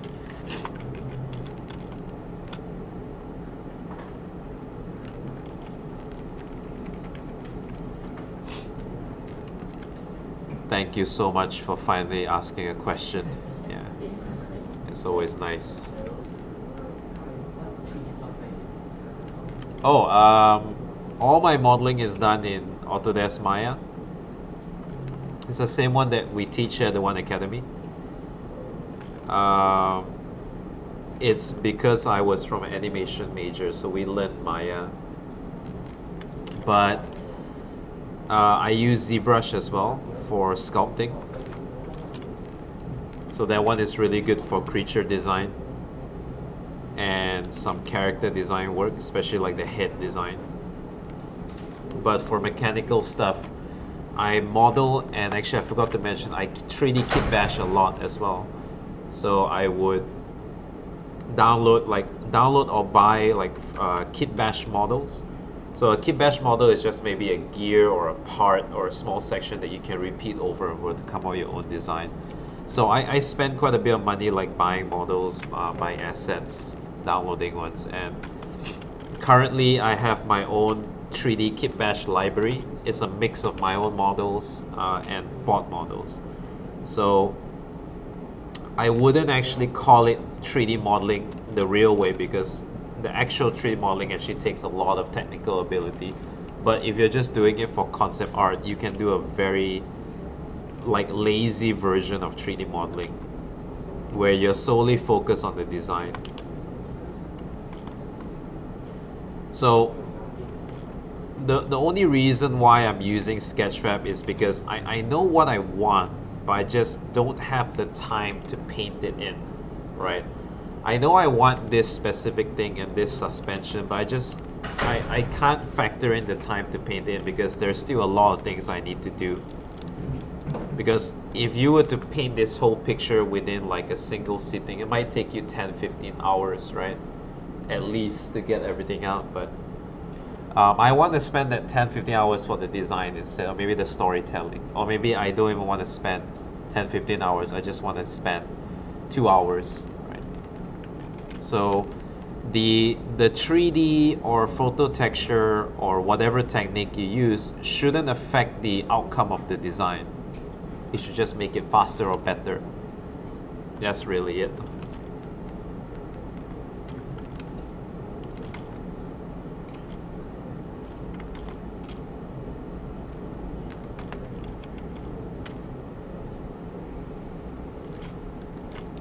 So this new screenshot is really helping me a lot because it's kind of like improving my perspective quite a bit.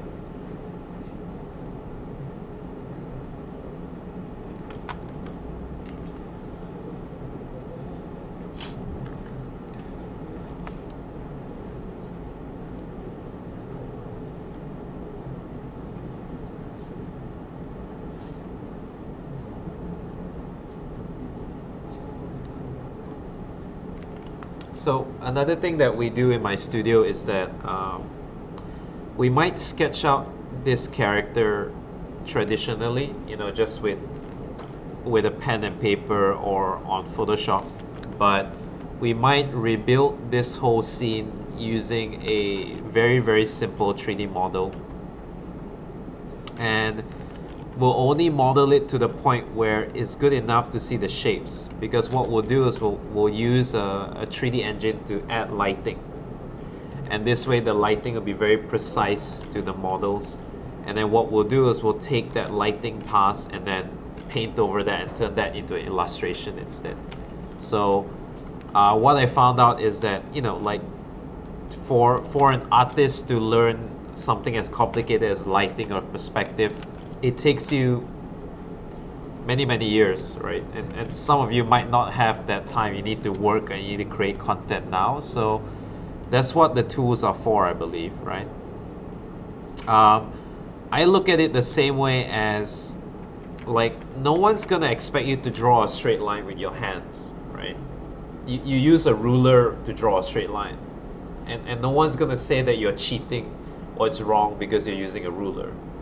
So for me, using a 3D package to get lighting or perspective is the same way as anyone would use a ruler to draw a straight line.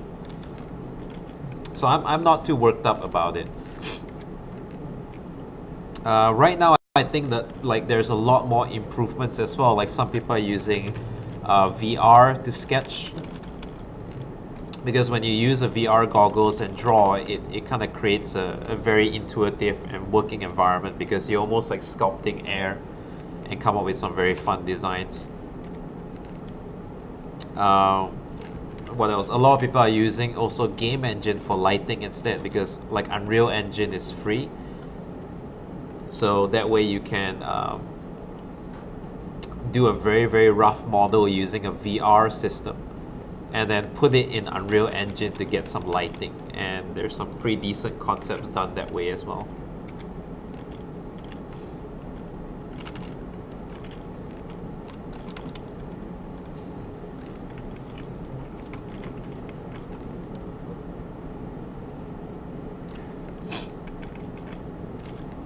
I really like this old school engine, so let me just grab that. It probably is like a pretty wrong in a sense of technology wise, but I just like the fact that it really pushes the perspective. See how that little part there kind of makes me believe more that this motorcycle is not poorly drawn. Because to be honest, like this motorcycle was out of perspective for a very long time in this painting, but it's starting to get better, which I'm very happy about. So it's just that little guy, right? But you see how it helps fills up that space. It doesn't take long to add that in.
So more and more, I think like the topic for this demo is essentially how to cheat like a professional. So, but I mean, this is how I do it at least. I mean, don't get me wrong, like there's a lot of very extremely talented illustrators out there and they can really paint some magic, but um, I'm not one of those people and I never tried to be. What I'm always excited about is creating a picture. Um, that's what inspires me the most, and I believe in creating interesting pictures, and it never really occurred to me what technique to use to get it. So I'm fairly open-minded. I kind of fell in love with photobashing because it allowed me to create a lot of pictures relatively quickly, and kind of like that's why I use it dominantly in my work.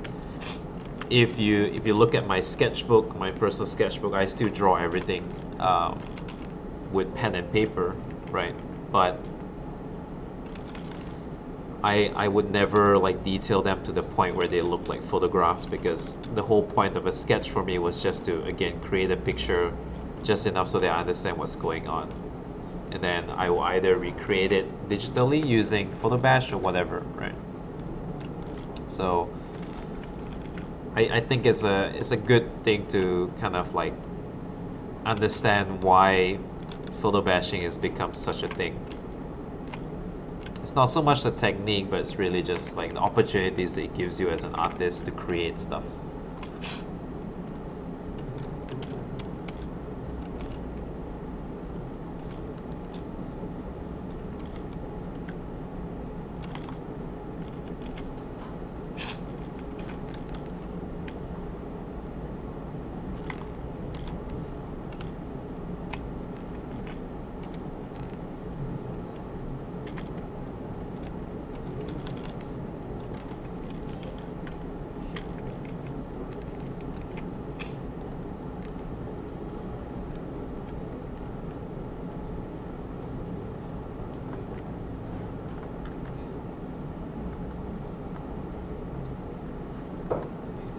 Okay, so what I need now is a gun and something that will look cool for the headlights.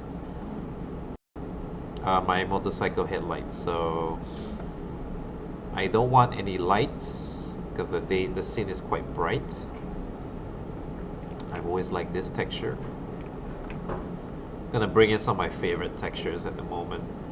Oh yeah, you know what? I'm gonna use back my hair permer thing, because once again I've always loved this texture.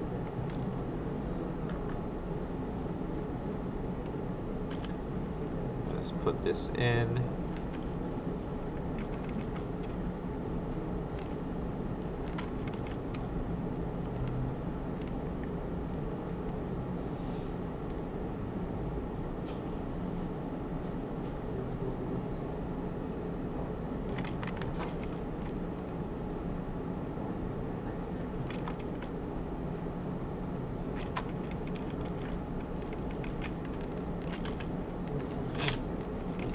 This texture would need a little bit of work because it's currently not in perspective, so I need to just push this guy in and just kind of simulate the correct depth. So this is kind of like that little bit of detail that should make the photos kind of fit in a bit better.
Why so?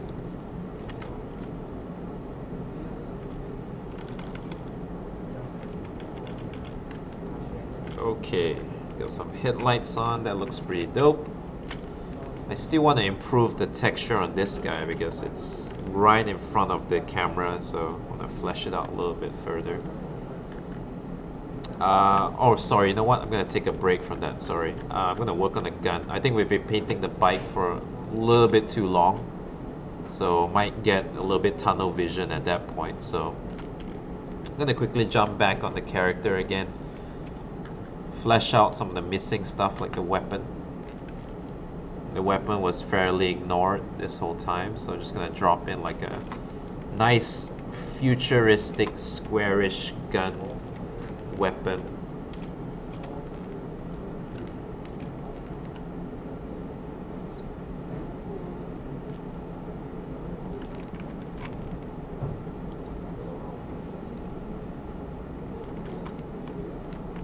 Just enough of resolution so it looks like there's something going on there.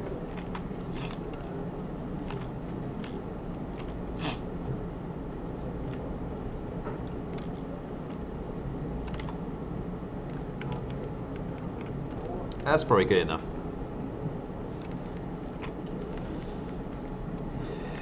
And go back to our character. I'm wondering if I want to hit her with a little bit more contrast. More brightness.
I like that jazzed up contrast. See what that little light layer is doing to kind of make her pop. So I think that's good. Always nice to be a bit more like vibrant with your light.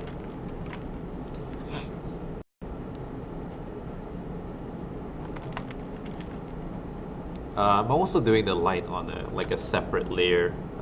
Pretty easy. It's just duplicating the layer, setting to screen, and then basically what I do is just using a layer mask, and I think this works well for illustration because you have a little bit more control about how much light you want to go. How much light you want to add, sorry.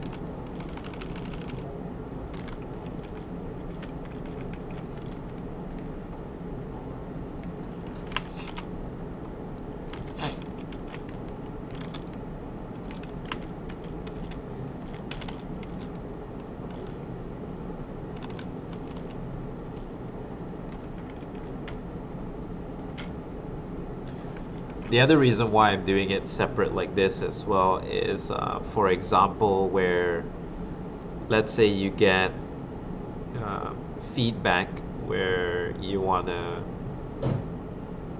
for some reason or another, you're changing the mood of the scene. So let's say we go for like a more twilight mood, right?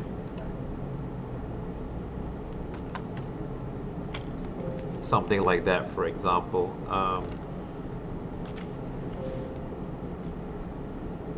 I can easily just kind of color correct this.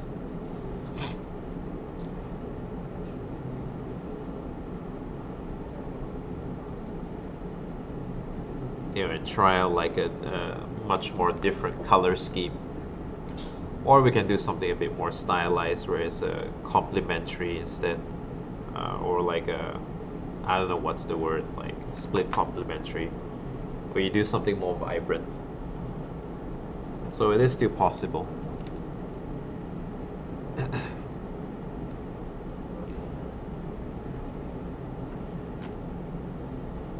I'm kind of sticking to my boring brown at the moment because I'm just a bit more comfortable with it.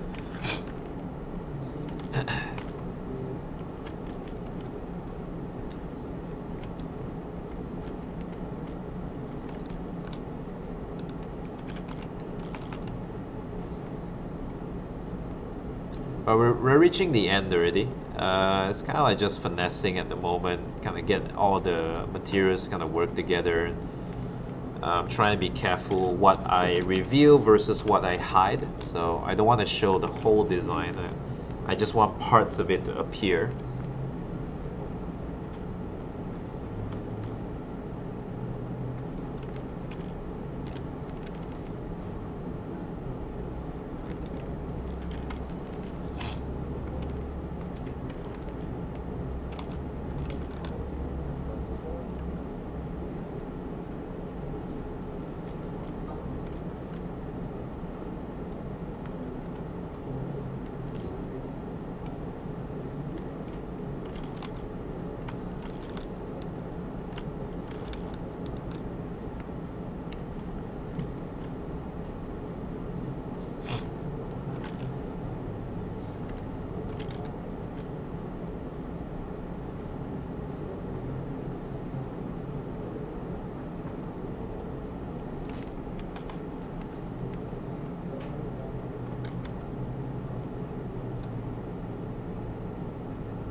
So again, I love this technique because of all the kind of free noise that it gives me, and I just think like it just looks way more natural than kind of hand painting it, because like this, it just kind of has this very natural look to it, which I like.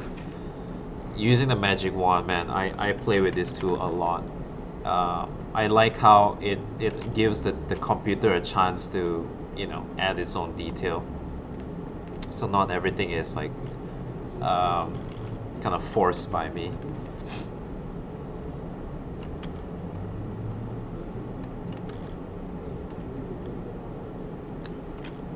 So any place that I can introduce noise, especially in the background here, would be great. It works well for even erasing. So you can kind of open up sections of the roof, just kind of give it a little bit more life.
So the last bit of stuff that I'm doing is really just finessing, adding on all that last bit of like they say like the final 5% actually does a lot of effect to your painting, you know. So it's that small little details that people notice.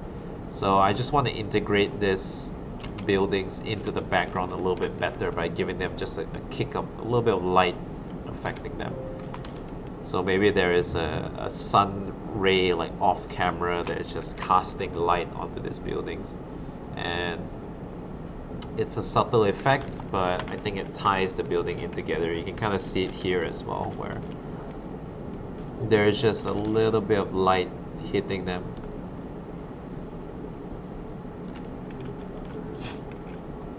And I also forgot to suggest some lighting onto this giant platform highway thing. So let's use the shift right click shadows. Just give this a little bit of light.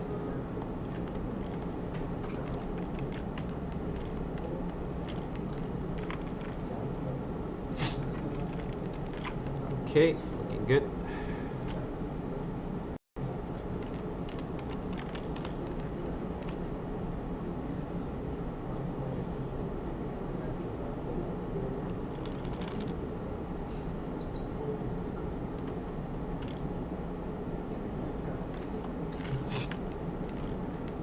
Okay, so let's play with some color balance, which is like the most fun part.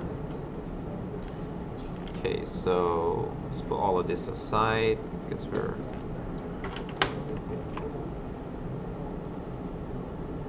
let's see if we tone down increase the brightness. How would that look? Kind of puts the character more in focus. I don't know. I kind of like a muted palette. Just like that would do. Low contrast is good.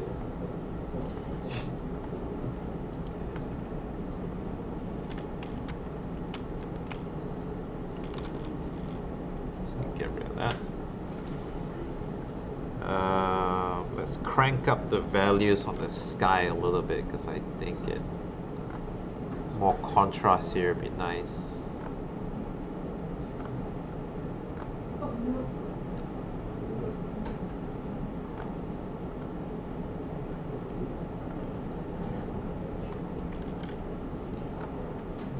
Let's add some noise to the buildings, just to soften them up a little bit.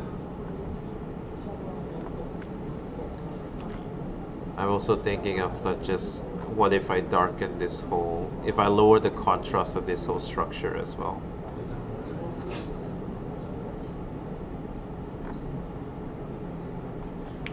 I think that should make her pop a little bit better. If you check our black and white, it should be quite easy to spot like where all the subject matter is. The bike is meant to be just in silhouette anyway. I didn't really want to put too much stuff on it. So that's fine. Another good one to check is your threshold actually. So you can go to filter, image adjustments and threshold, and kind of see like where the picture is standing. So her head and visor has some very nice contrast, which is good. So she's definitely popping up the way I want her to pop up. Right, this will be the kind of quite an ideal composition so far.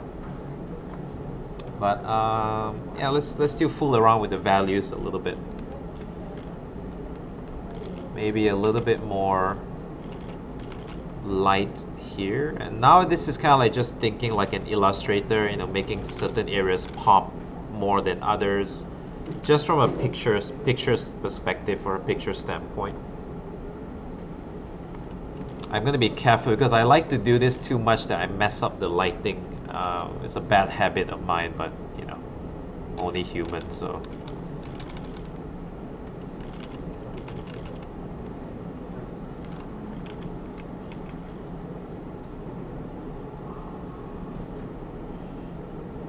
I also feel like something is missing let's say we try like a very aggressive pinstripe on the bike. Would that help out?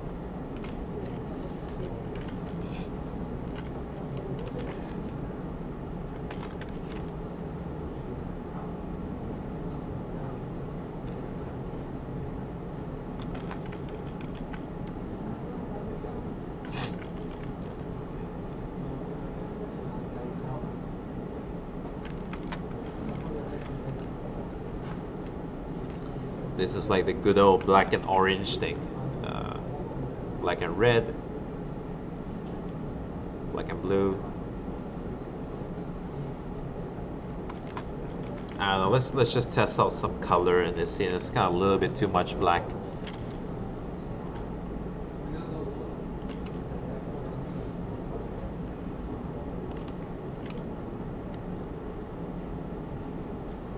So police tend to normally use like blue and red, so I'm gonna try that color scheme on her really quickly.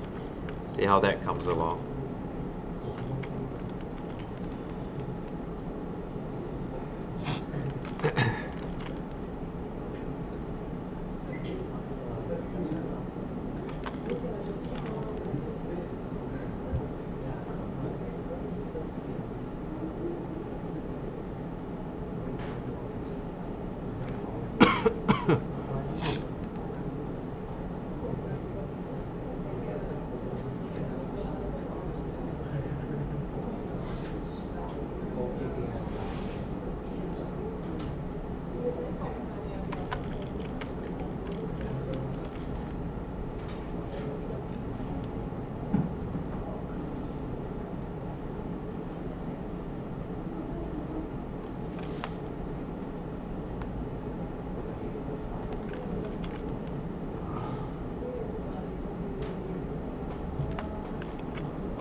Seriously, I can't decide, so I'm gonna stick to like just gray. Like, really can't think of a color choice that works.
Bit of an unsharp mask just to make the whole painting a little bit more crispy. It's kind of like futuristic stuff. I mean, it helps to get like a little bit more crispy picture. Movies do it the same way as well, where they do kind of like bump up the contrast and the sharpness a little bit. So it's pretty useful for like this theme of a picture.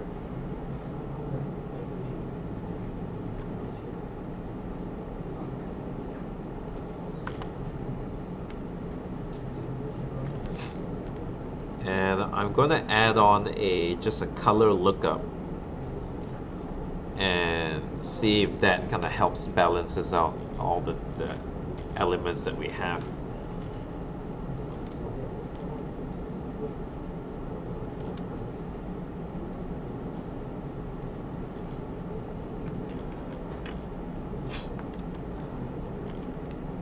Do like this, and what if we just put it a very low percentage just to cool down the painting a little bit.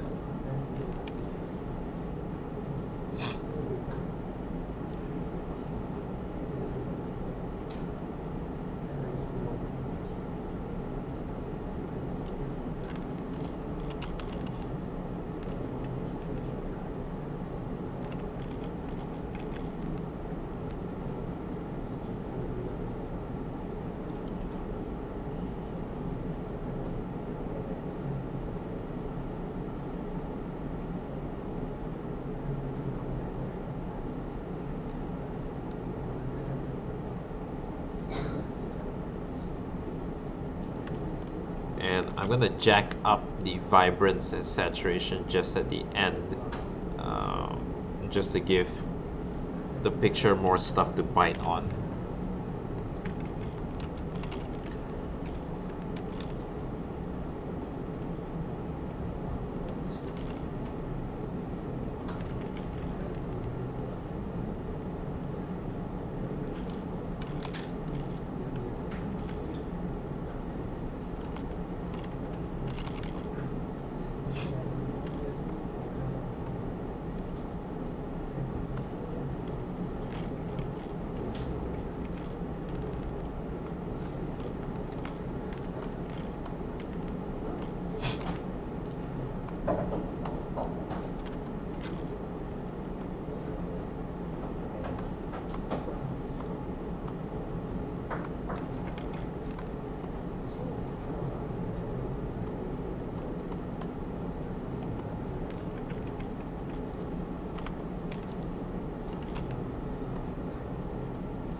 Finally, a little bit of post-processing. Just add a little bit more cinematic value. So,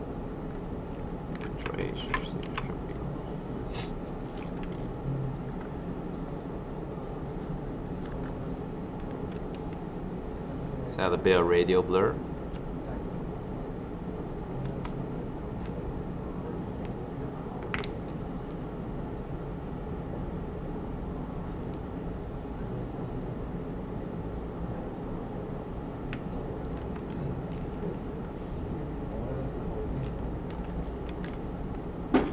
So the radial blur is just kind of meant to be painted in, and I especially like it around the edges. Just kind of like to indicate where the camera went out of focus just because of the movement in the scene. It's not meant to be very, very noticeable, but just a little bit of it kind of helps to break up the stiffness of the painting. Because you don't really want everything to be in focus, right? You want some parts to be just a little bit out of focus. So it just adds on a little bit of movement.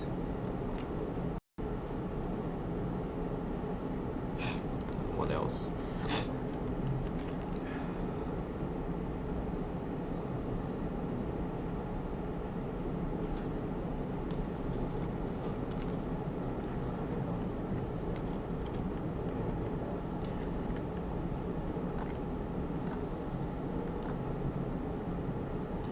A bit of a light flare would be nice, I think.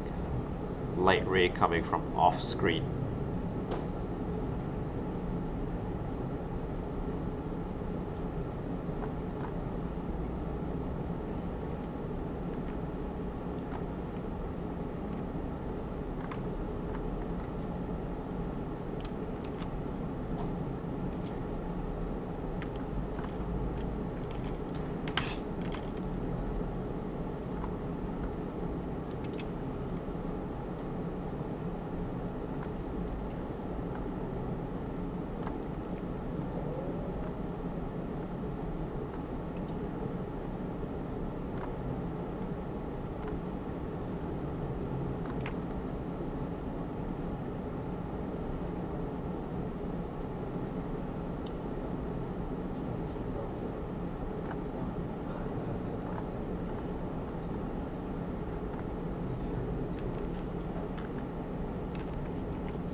Okay.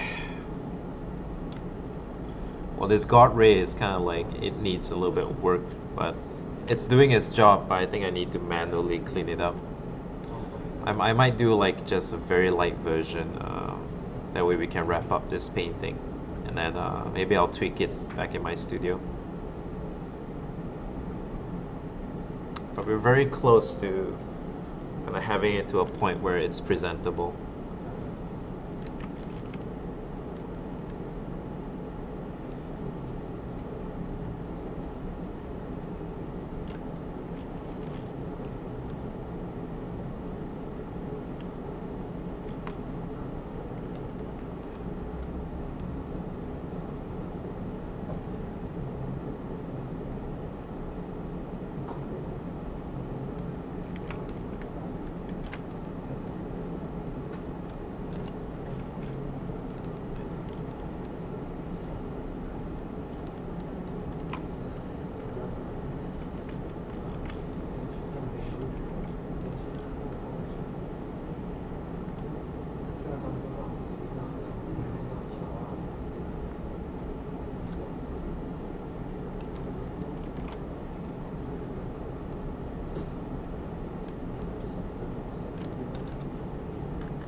Just applying a little bit of lens correction, and this should give me some nice camera effects like chromatic aberration. So if you're not sure what chromatic aberration is this little effect on the pixels here where the RGB pixels slide. So you create this lens effect, which is quite nice for like a camera look.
Okay, done.